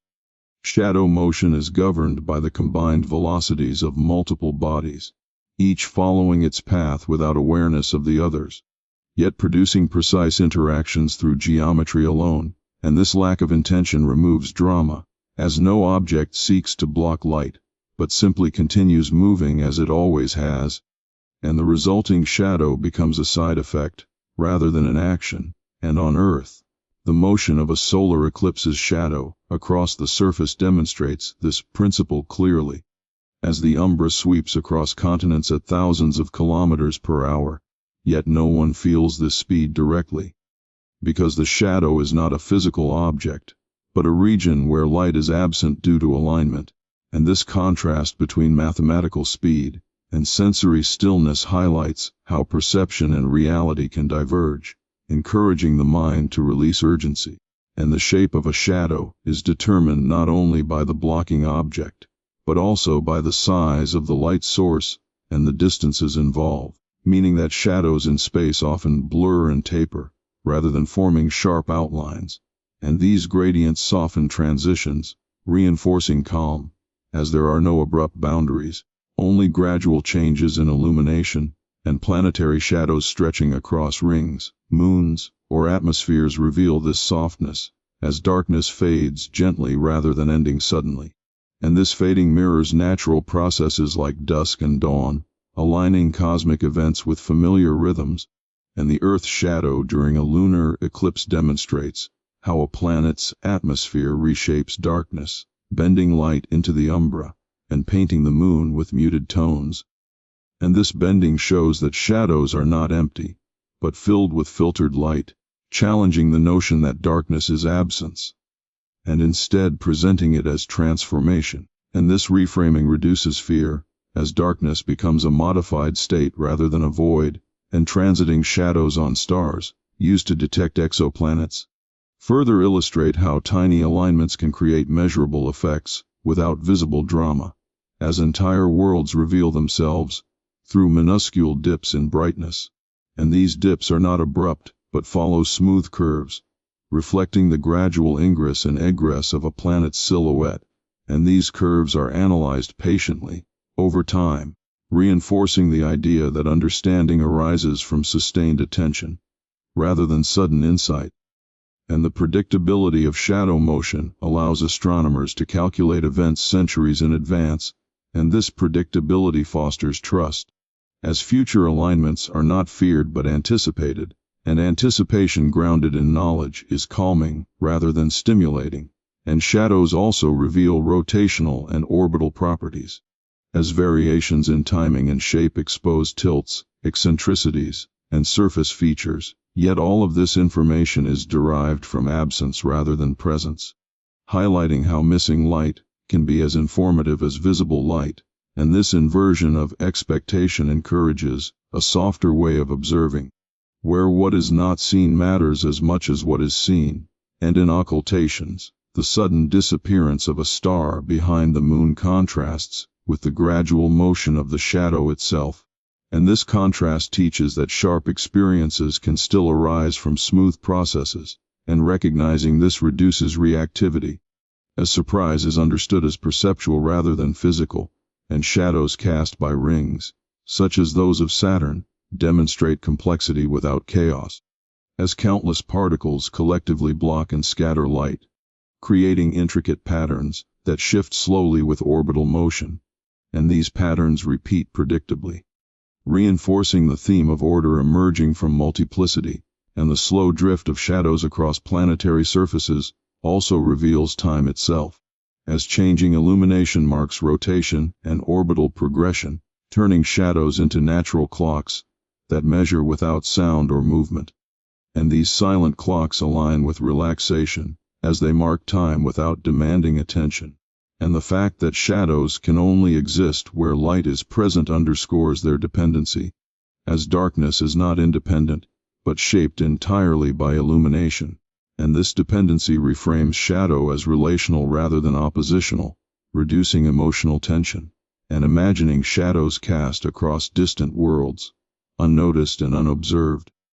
expands the sense of normalcy, suggesting that such interactions occur constantly throughout the universe without significance attached, and this insignificance is calming, as it removes pressure from individual events, and the language of shadows often carries emotional weight. Yet in astronomy, shadows are neutral tools, used to measure, infer, and understand, and this neutrality invites a similar emotional stance, where darkness is observed without judgment, and the continuous motion of shadows ensures that no region remains dark indefinitely, reinforcing impermanence, and impermanence, when understood, is comforting.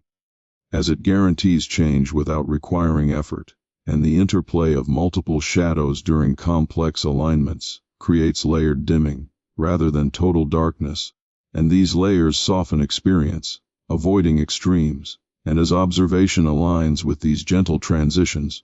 the mind learns to accept gradual change without resistance, and the absence of sound, force, or disruption during shadow events further reinforces tranquility, as nothing announces their arrival or departure.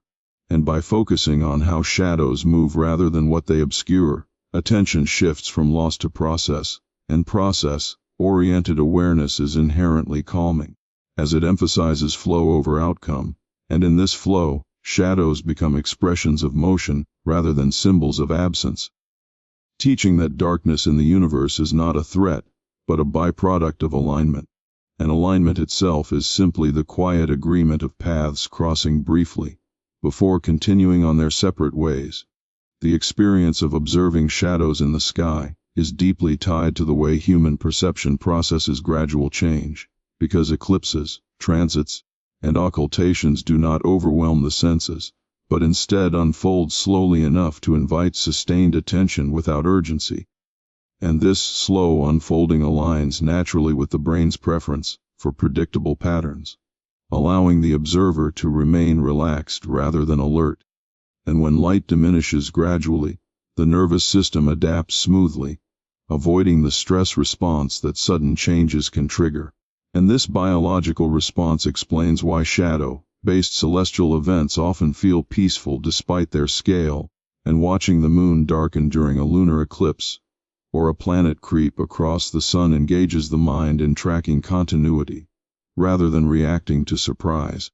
And this engagement fosters a meditative state, where awareness remains present without fixation, and the absence of sharp sensory cues allows attention to soften. And this softening is closely related to the onset of sleep, where perception becomes less urgent and more diffuse, and the predictability of these events further enhances calm, as knowing what will happen reduces uncertainty, and uncertainty is a primary driver of anxiety, and when the outcome is known, the mind can rest in observation rather than anticipation. And this rest is reinforced by the long timescales involved, as eclipses and transits last hours rather than moments, allowing observers to settle into a rhythm that mirrors natural cycles like breathing and heart rate. And this mirroring supports relaxation by synchronizing internal rhythms with external ones, and the visual simplicity of shadows, which reduce detail rather than add it, decreases cognitive load, as there is less information to process, and reduced cognitive load allows the mind to wander gently without becoming overstimulated, and this wandering is often associated with creativity and calm reflection, rather than stress, and the contrast between light and shadow also plays a role, as moderate contrast enhances focus without overwhelming the visual system, and during eclipses, light levels fall into a range that is neither bright nor dark, creating a twilight state that many find soothing. And this twilight resembles the liminal periods of dawn and dusk, which are often associated with rest and transition, and the emotional associations of these times of day carry over into eclipse experiences, reinforcing calm. And culturally, shared observation of eclipses often involves quiet gatherings, subdued voices, and collective stillness, and this social context amplifies relaxation, as humans tend to regulate emotion through group behavior, and when the group remains calm, individuals follow, and the knowledge that these events are harmless and well understood further reduces vigilance, allowing the mind to disengage from threat assessment, and in this disengagement, attention can rest fully on the sensory experience, and the repetitive nature of shadow events across history has trained human perception to recognize them as cyclical rather than disruptive, and this recognition supports emotional regulation, as cyclical events are perceived as safe and familiar, and the brain responds differently to cycles than to anomalies, favoring calm over alertness, and the slow pace of change during these events also encourages mindfulness, as observers become aware of subtle shifts in light, color, and temperature, and this awareness anchors attention in the present moment, a key element of relaxation practices, and the lack of a single focal climax prevents adrenaline spikes, as there is no moment that demands heightened attention, and without spikes, the nervous system maintains equilibrium. And the scientific framing of these events as geometric alignments further reinforces neutrality, as understanding replaces mystery, and mystery often triggers arousal, while understanding fosters acceptance, and even the terminology used, such as ingress, egress, penumbra, and umbra, carries a technical tone that distances emotion, allowing observation without narrative tension, and this emotional distancing does not diminish beauty, but reframes it as orderly and dependable. And the act of observing through instruments or filters introduces intentionality, requiring preparation and patience, and this preparation slows behavior, aligning bodily movement with the slow pace of the event, and slower movement feeds back into calmer mental states. And the repetitive observation of shadow events across a lifetime builds familiarity, and familiarity breeds comfort, reducing the novelty-driven alertness that new experiences often provoke, and the absence of sound during these events, as shadows move silently, reinforces tranquility, as silence is a powerful cue for relaxation, and the realization that massive celestial bodies can interact without noise or disruption challenges intuitive expectations,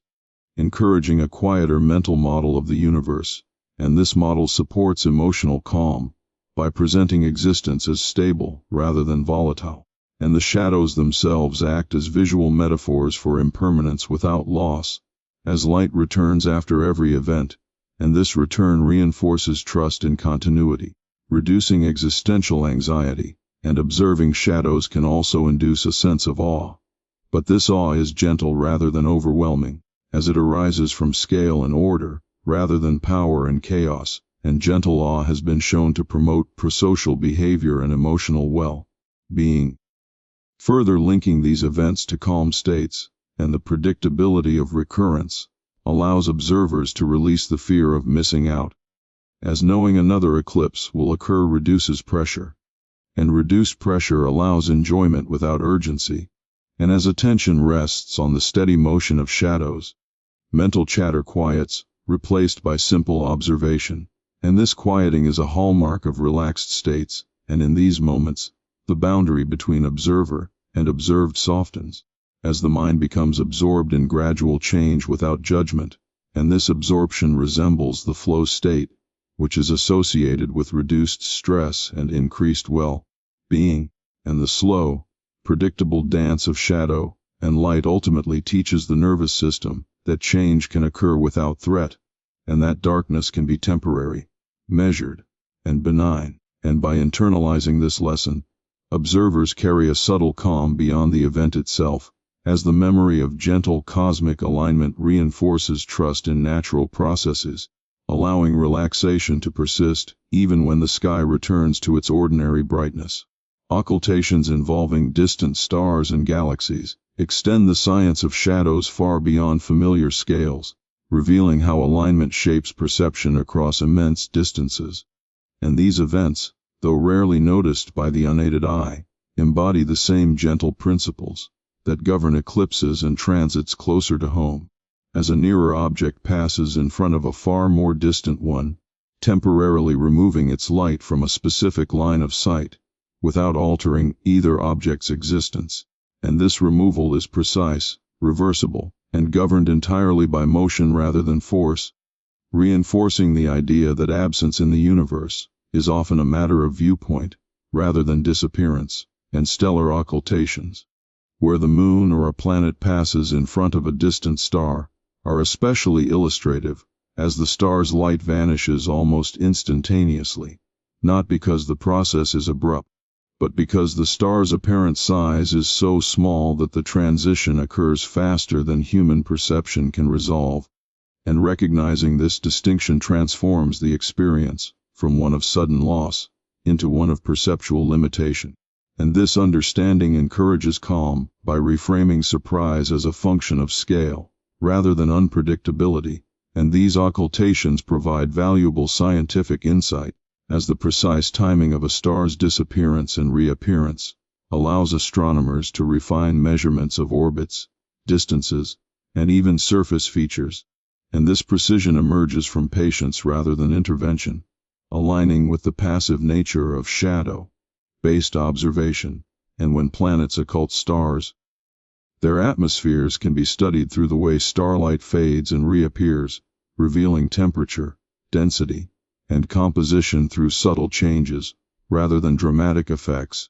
And this subtlety reinforces the theme that meaningful information often resides in gentle variation, rather than extremes, and occultations by asteroids further extend this principle. As multiple observers spread across Earth can record slightly different timings of the same event, allowing the asteroid's shape to be reconstructed from overlapping shadow paths. And this collaborative reconstruction emphasizes connection, rather than isolation, as understanding emerges from shared observation, rather than individual certainty. And the shadows cast by these small bodies are narrow and fleeting, passing over Earth in seconds, yet their scientific value is significant, illustrating how brief alignments can yield lasting knowledge. And this contrast between duration and impact encourages appreciation without urgency, as the fleeting nature of the event does not demand frantic attention, and occultations involving distant galaxies operate on even grander scales, often involving gravitational lensing, where massive foreground objects bend and distort light, rather than blocking it completely, creating patterns of magnification and dimming that evolve slowly over time. And these effects unfold over years rather than hours, emphasizing patience on cosmic timescales. And this extended duration further reduces emotional intensity, as change becomes too slow to provoke immediate reaction, and instead invites long-term contemplation. And the idea that entire galaxies can influence light from even more distant sources through alignment alone reinforces the nonviolent nature of cosmic interaction, as gravity shapes perception without collision or disruption, and this shaping is continuous and predictable, reinforcing trust in underlying order. And the rarity of observable occultations beyond our solar system does not increase tension, but rather encourages acceptance, as their occurrence depends on precise alignment among countless moving parts. And this dependence underscores the vastness of the universe, rather than its volatility. And observing these events requires sensitive instruments and long-term monitoring, emphasizing dedication over excitement. And this dedication fosters a mindset of calm persistence, where progress is measured in incremental gains, rather than dramatic breakthroughs. And the fact that many occultations occur without being observed further normalizes them, suggesting that alignment and shadow are constant features of cosmic motion, independent of human awareness. And this independence can be soothing, as it removes the pressure of significance, allowing events to exist without narrative. And the language used to describe these phenomena remains technical and restrained, focusing on geometry, timing, and light curves rather than spectacle. And this restraint shapes perception, guiding the observer toward analysis rather than emotion. And even when an occultation removes a familiar point of light from the sky, the knowledge that it continues to shine behind the foreground object reduces any sense of loss, as absence is understood as temporary and relative. And this understanding mirrors broader psychological processes, where reframing absence as perspective reduces distress. And the return of the hidden light reinforces this lesson, as reappearance occurs without fanfare, restoring continuity quietly. And the predictability of such returns fosters trust, as nothing is permanently hidden, only momentarily aligned out of view. And imagining the countless occultations occurring across the universe at any given moment, unobserved and unremarked, expands perspective, suggesting that shadow and alignment are ordinary expressions of motion, rather than exceptional events. And this ordinariness reduces emotional charge, as what is common is rarely feared. And the calm acceptance of these distant shadows aligns with the broader theme that the universe operates through steady motion, rather than sudden change. and that understanding this motion allows the mind to rest, as patterns replace uncertainty. And by engaging with occultations at these scales, the observer learns to appreciate subtlety, patience, and perspective, recognizing that even when light disappears completely, it does so within a framework of order that guarantees its return, and this guarantee, grounded in geometry and motion, offers reassurance not through promise, but through consistency, allowing relaxation to deepen as awareness aligns with the quiet, predictable rhythm of cosmic shadows. The role of timing in shadow-based celestial events reveals another layer of quiet order, because eclipses, transits, and occultations depend not only on alignment, but on precise synchronization, where objects moving at different speeds arrive at the same relative position at the same moment. And this synchronization is not enforced or adjusted, but arises naturally from orbital mechanics that have remained stable for immense spans of time. And this stability is deeply calming, as it suggests a universe that maintains rhythm without supervision. And timing in these events is measured with extraordinary precision. Yet the experience of watching them feels unhurried, creating a contrast between mathematical exactness and sensory gentleness. And this contrast reassures the mind, as it shows that precision does not require urgency, and the predictability of timing allows astronomers to forecast events centuries ahead, turning future shadows into known quantities rather than uncertainties. And knowing that a shadow will pass at a specific moment removes anxiety, as anticipation becomes informed rather than speculative, and this informed anticipation allows the mind to relax into waiting, and waiting itself becomes part of the experience, slowing perception and aligning attention with extended timescales. And the slow approach of an eclipse or transit encourages observers to prepare gradually, checking times, positions, and conditions without haste, and this preparation reinforces calm by spreading attention across time, rather than concentrating it into a single instant. And during the event, timing markers such as first contact, maximum coverage, and final contact provide structure without pressure, as none of these moments demand immediate reaction, and missing one does not diminish the whole, and this forgiving structure contrasts with experiences that hinge on brief, decisive moments, reducing stress. And the internal clocks of observers often begin to synchronize with the event's rhythm, as attention shifts from minutes to phases, and this shift encourages patience, as the mind releases the need to measure time precisely, trusting the process instead, and the use of clocks and predictions further distances emotion, as timing becomes a shared reference, rather than a personal judgment, and this shared reference fosters collective calm, as everyone follows the same schedule, without competition. And the precision of timing also reveals subtle variations, such as changes in Earth's rotation or orbital drift, yet these variations are detected through long-term observation, rather than sudden change, reinforcing the theme that even irregularities emerge slowly. And this slow emergence reduces fear, as change is seen as gradual rather than abrupt, and timing also plays a role in perception, as the same shadow event may feel different depending on the observer's state of mind, yet the event itself remains unchanged, and this distinction between subjective experience and objective timing encourages detachment, allowing observers to acknowledge feelings without attributing them to the universe, and this detachment is calming, as it prevents emotional projection onto natural phenomena. And the alignment of multiple bodies at specific times demonstrates cooperation without communication, as each object follows its own path yet arrives in synchrony. And this cooperation without intent offers a quiet metaphor for harmony, where coordination emerges naturally rather than being forced, and the repetition of similar timing patterns across cycles reinforces familiarity, as eclipses follow Saros cycles and transits repeat at predictable intervals. And these cycles provide reassurance through repetition, as the mind finds comfort in patterns that return, and the concept of cycles itself is calming,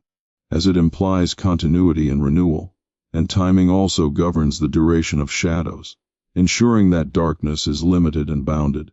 And knowing that an eclipse will end at a specific time reduces unease, as boundaries create safety, and the precise end of an event restores light without ambiguity, reinforcing trust and closure. And even when timing is adjusted slightly due to gravitational influences, these adjustments are small and calculable, reinforcing confidence in predictability. And the reliance on timing to extract scientific insight further emphasizes patience, as data accumulates over many events rather than one.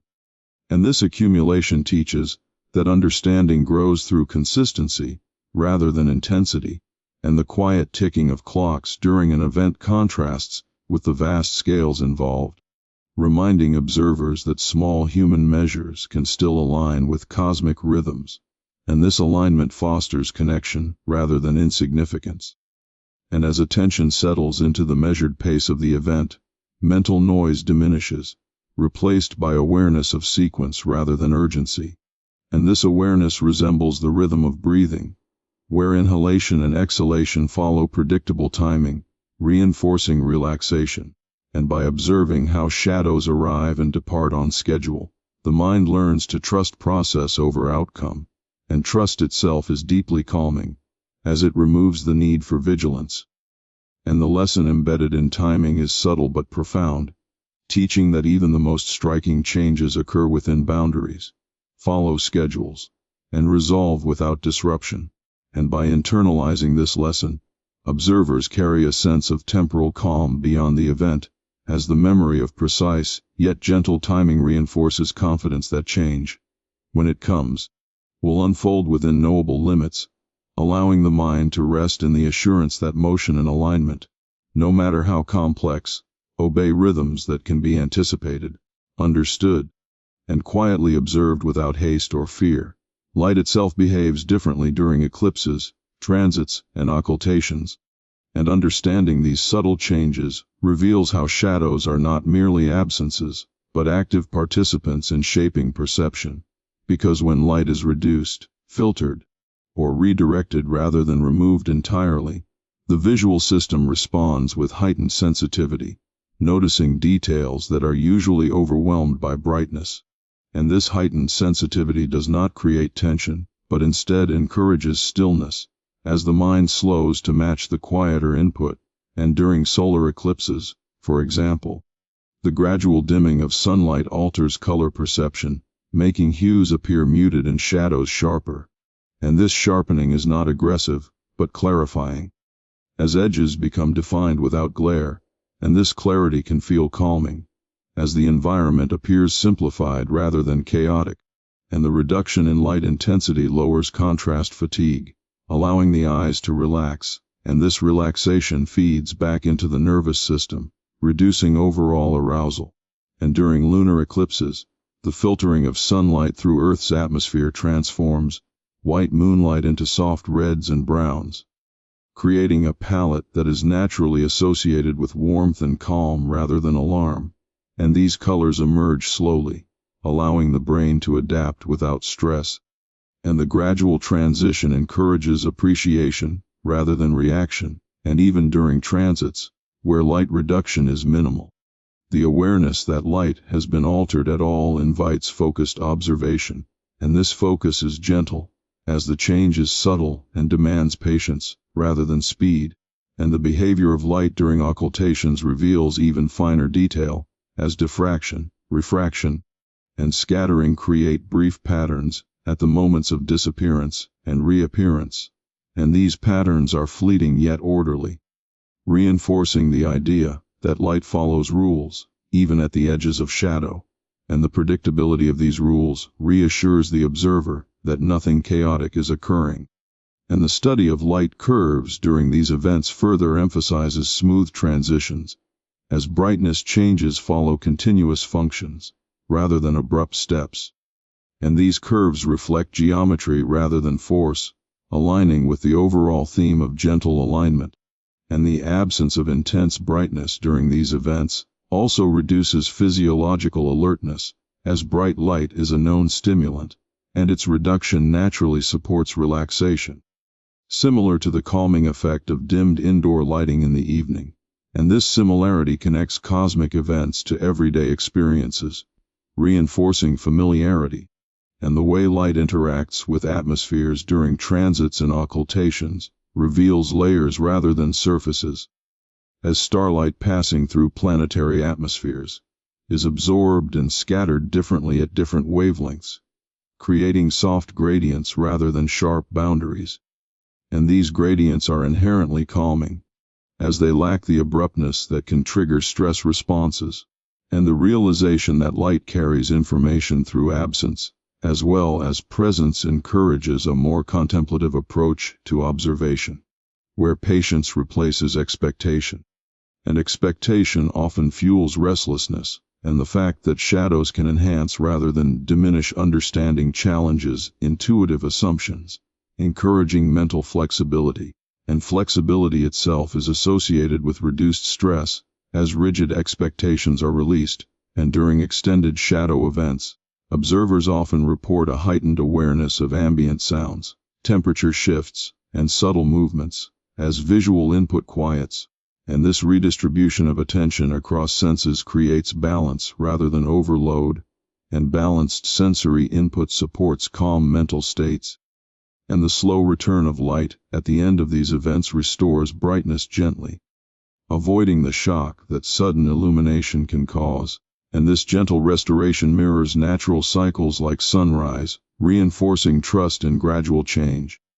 And the knowledge that light has not been destroyed, but merely redirected or filtered further reduces existential tension, as it affirms continuity. And in the broader cosmic context, the behavior of light during these events demonstrates that even vast distances and massive bodies do not interrupt its consistency, as photons follow predictable paths shaped by geometry and gravity, and this consistency suggests reliability rather than volatility, and reliability is deeply calming, as it allows the mind to rest without constant monitoring. And the role of light in these events also connects observation to measurement, as precise photometric data transforms subtle changes into knowledge, and this transformation occurs quietly, without spectacle, reinforcing the idea that understanding grows through attention rather than excitement, and the absence of dramatic visual cues during many shadow events encourages introspection, as attention naturally turns inward when external stimuli soften, and this inward turn aligns with relaxation and sleep-oriented states, and imagining light interacting with shadows across the universe, shaping countless events unseen by any observer, reinforces the normalcy of these interactions, reducing any sense of exception or threat. And this normalization supports emotional neutrality, and by appreciating how light behaves when partially hidden rather than fully present, observers learn to value subtlety over intensity, and subtlety is inherently soothing, as it invites lingering attention rather than reaction. And the lesson embedded in light's behavior during shadow events is that reduction does not equate to loss, and softness does not imply weakness. And by internalizing this lesson, the mind becomes more comfortable with quiet transitions, both in the sky and within itself, allowing relaxation to deepen as awareness aligns with the gentle, predictable, and orderly ways in which light responds to alignment, shadow, and motion throughout the cosmos. Human stories and myths surrounding eclipses, transits, and occultations reveal as much about the need for emotional regulation as they do about early attempts to understand the sky, because before scientific explanations were available, shadows were interpreted through narrative rather than geometry, and these narratives often reflected fear of sudden change, loss of light, or disruption of order. Yet even within these myths there was an underlying recognition that the darkness was temporary, as stories often ended with restoration rather than destruction. And this cyclical resolution suggests that human intuition sensed continuity, even when explanation was lacking, and as scientific understanding replaced myth, the emotional tone of these events shifted from anxiety to anticipation, transforming shadows from threats into expected passages. And this transformation illustrates how knowledge reshapes emotional response, reducing fear by replacing uncertainty with pattern. And modern observers, aware of orbital mechanics and timing, experience these events not as omens, but as confirmations of predictability. And this predictability is calming because it reinforces trust in stable systems. And the persistence of cultural memory around eclipses also contributes to their quiet power, as generations pass down stories that emphasize awe rather than alarm. And awe, when detached from fear, becomes a gentle emotion that expands perspective without overstimulation. And this expansion allows personal concerns to recede temporarily, creating mental space for rest. And even the rituals that once accompanied eclipses, such as gathering quietly or observing with reverence, contained elements of calm behavior, as communities paused activity rather than escalating it. And these pauses mirror modern practices of mindfulness, where stillness is intentionally cultivated. And the shift from mythic explanation to scientific understanding did not remove wonder, but refined it, allowing appreciation without fear. And this refinement parallels emotional maturity, where intense reactions give way to measured response. And the language used today to describe shadow events emphasizes process rather than consequence, focusing on alignment, motion, and timing. And this focus reduces narrative tension, as there is no antagonist or conflict, only interaction, and interaction framed without conflict invites calm engagement. And the continued use of ancient terms like eclipse and occultation connects modern observers to historical continuity, reinforcing the idea that these events have always been part of human experience. And familiarity across time fosters comfort, as the mind recognizes patterns that persist beyond individual lifespans. And the role of education in shaping perception cannot be overstated, as understanding the mechanics of shadows allows observers to remain relaxed even as light diminishes. And this relaxed observation demonstrates the power of context in regulating emotion. And when context is provided, the unknown becomes known, and known processes rarely provoke fear. And the collective experience of modern eclipse viewing, often organized calmly and respectfully, reinforces social norms of quiet attention. And social calm amplifies individual calm through emotional contagion. And the absence of panic during these events reinforces trust in shared understanding. And even media coverage, which could sensationalize shadows, often adopts a measured tone, emphasizing safety and predictability, further reinforcing emotional neutrality. And the contrast between ancient fear-based myths and modern calm observation highlights the role of narrative framing, as the same physical event can produce vastly different emotional responses, depending on interpretation. And this insight extends beyond astronomy, offering a lesson in how understanding shapes emotional experience. And the quiet beauty of shadow events lies partly in this reframing, as darkness becomes a phase rather than a threat, and disappearance becomes alignment rather than loss. And the endurance of shadow-related myths also adds a layer of gentle reflection, as observers can acknowledge historical fear without experiencing it, creating emotional distance that supports calm appreciation. And the realization that humanity once feared what is now calmly observed fosters gratitude rather than anxiety, and gratitude itself is associated with relaxation and well-being. And by situating shadow events within a long human narrative, observers gain perspective, recognizing that these moments are shared across cultures and centuries. And this shared history reduces isolation, fostering connection rather than alarm. And connection is inherently calming. And the modern understanding of shadows as natural, predictable phenomena allows them to be integrated into relaxation-oriented content, such as sleep narratives, without contradiction, because the events themselves unfold slowly and without harm. And this integration demonstrates how scientific knowledge can support emotional goals, aligning accuracy with calm. And the lingering presence of myth adds texture without tension, allowing imagination to engage without fear. And imagination, when guided gently,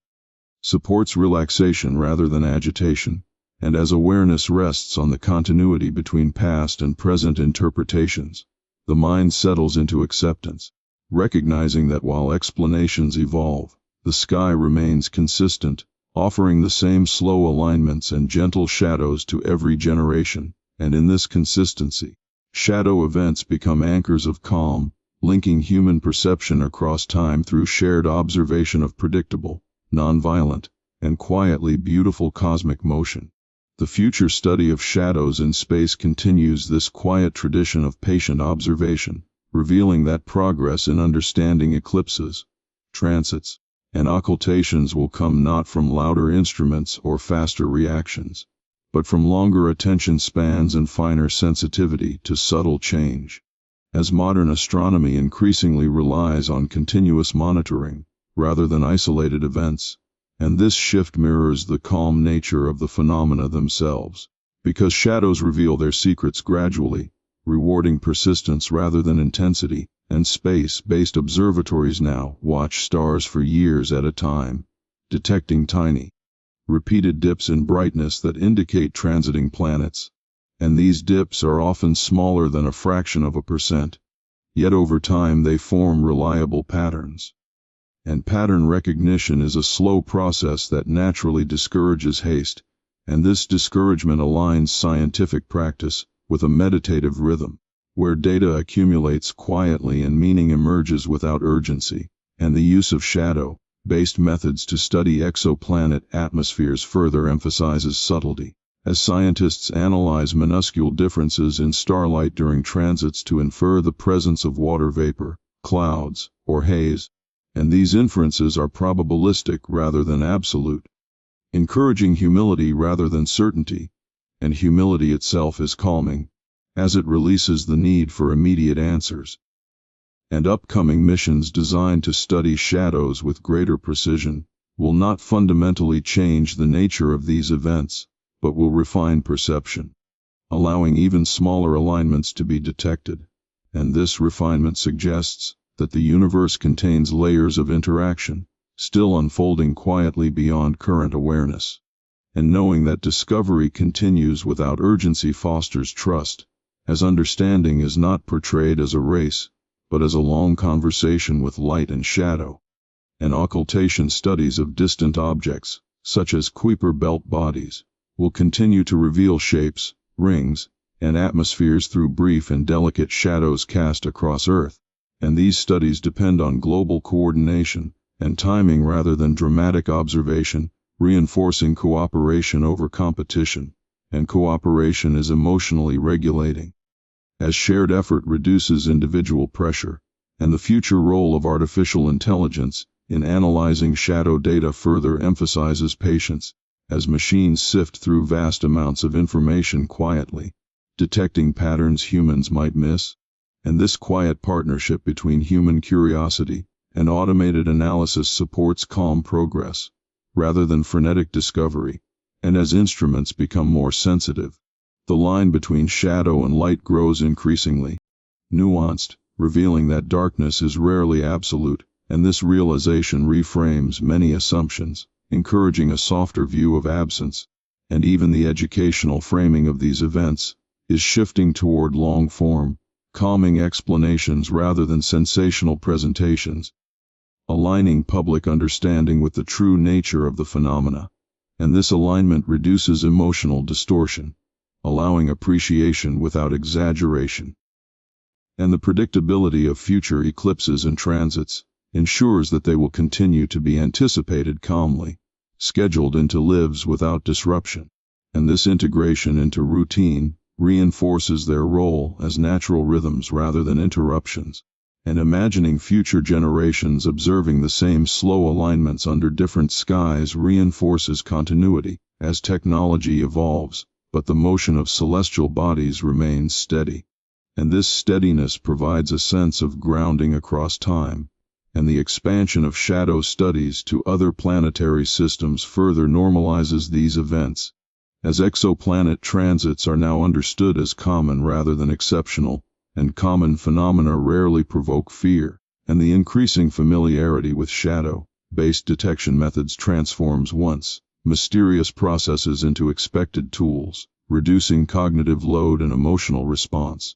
And as understanding deepens, the language used to describe these events becomes increasingly precise and neutral, further distancing emotion from interpretation. And this neutrality supports relaxation, as emotionally charged language is a known stimulant. And the future of shadow science also emphasizes long-term observation of stellar variability, where shadows reveal not only planets but star spots, rotation, and magnetic cycles. And these slow stellar rhythms mirror the calm cycles observed closer to home, reinforcing the idea that the universe operates on overlapping tempos rather than sudden shifts. And the patience required to study these rhythms trains both scientists and observers to value duration over immediacy, and this valuation can influence broader attitudes toward time, encouraging slower, more reflective engagement with experience. And as shadow science advances, it continues to demonstrate that some of the most profound insights come from watching what is missing rather than what is present. And this inversion encourages psychological flexibility, reducing attachment to intensity, and flexibility supports calm adaptation, and the quiet confidence embedded in future predictions of eclipses centuries ahead reinforces trust in natural law, allowing the mind to rest in the assurance that motion remains consistent. And this assurance reduces existential unease, as it frames change as patterned rather than arbitrary.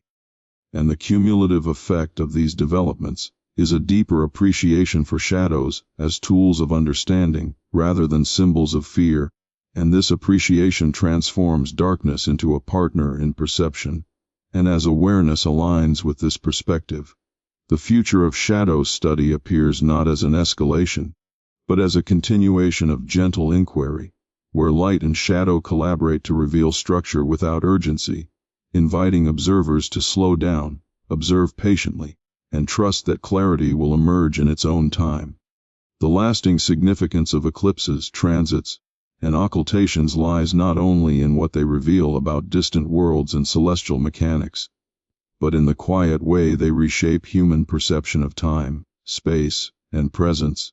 because these shadow events gently remind observers that understanding does not always arrive through brightness or expansion, but often through brief interruptions and subtle absences. And this lesson carries forward across cultures, technologies, and generations, as each new observer experiences the same slow alignment that countless others have watched before, creating continuity rather than novelty. And this continuity has a stabilizing effect on the mind, as repetition without urgency builds familiarity, and familiarity reduces tension. And throughout history, shadows in the sky have transitioned from omens to measurements, from fear to forecasting, and this transition itself reflects emotional maturation, as uncertainty gives way to quiet confidence, and modern observation no longer asks what shadows mean symbolically, but how they function physically. And this shift removes emotional projection, allowing phenomena to exist without personal interpretation. And this neutral presence encourages a calm relationship with the universe, where events occur without intention or judgment, and eclipses continue to arrive with precise regularity, indifferent to human concerns. And this indifference is not cold but grounding, as it demonstrates that existence unfolds according to stable principles, and stability is inherently soothing. And transits, now observed across thousands of stars, reinforce the idea that planetary systems are common rather than exceptional, and this commonality dissolves isolation, placing Earth within a broader context without diminishing its significance. And occultations, fleeting and easily missed, teach attentiveness rather than control, reminding observers that not everything can be repeated on demand. And this acceptance of impermanence aligns with psychological rest, as it releases the need to capture or possess every moment. And the scientific methods developed to study shadows emphasize patience, precision, and restraint, values that contrast with speed-driven modern life. And by engaging with these methods, both scientists and learners adopt slower cognitive rhythms, which naturally support calm focus and the long timelines required for eclipse cycles and orbital predictions encourage thinking beyond individual lifespans, expanding perspective without urgency, and this expansion reduces anxiety by placing personal experience within a larger, steady flow, and even as technology advances, the fundamental act remains unchanged. Watching light fade, watching it return, and noting what changed in between, and this simplicity keeps the experience accessible, preventing overstimulation. And the educational value of shadow events lies not only in the facts they convey, but in the demeanor they cultivate, as learning to observe without interference builds mental stillness,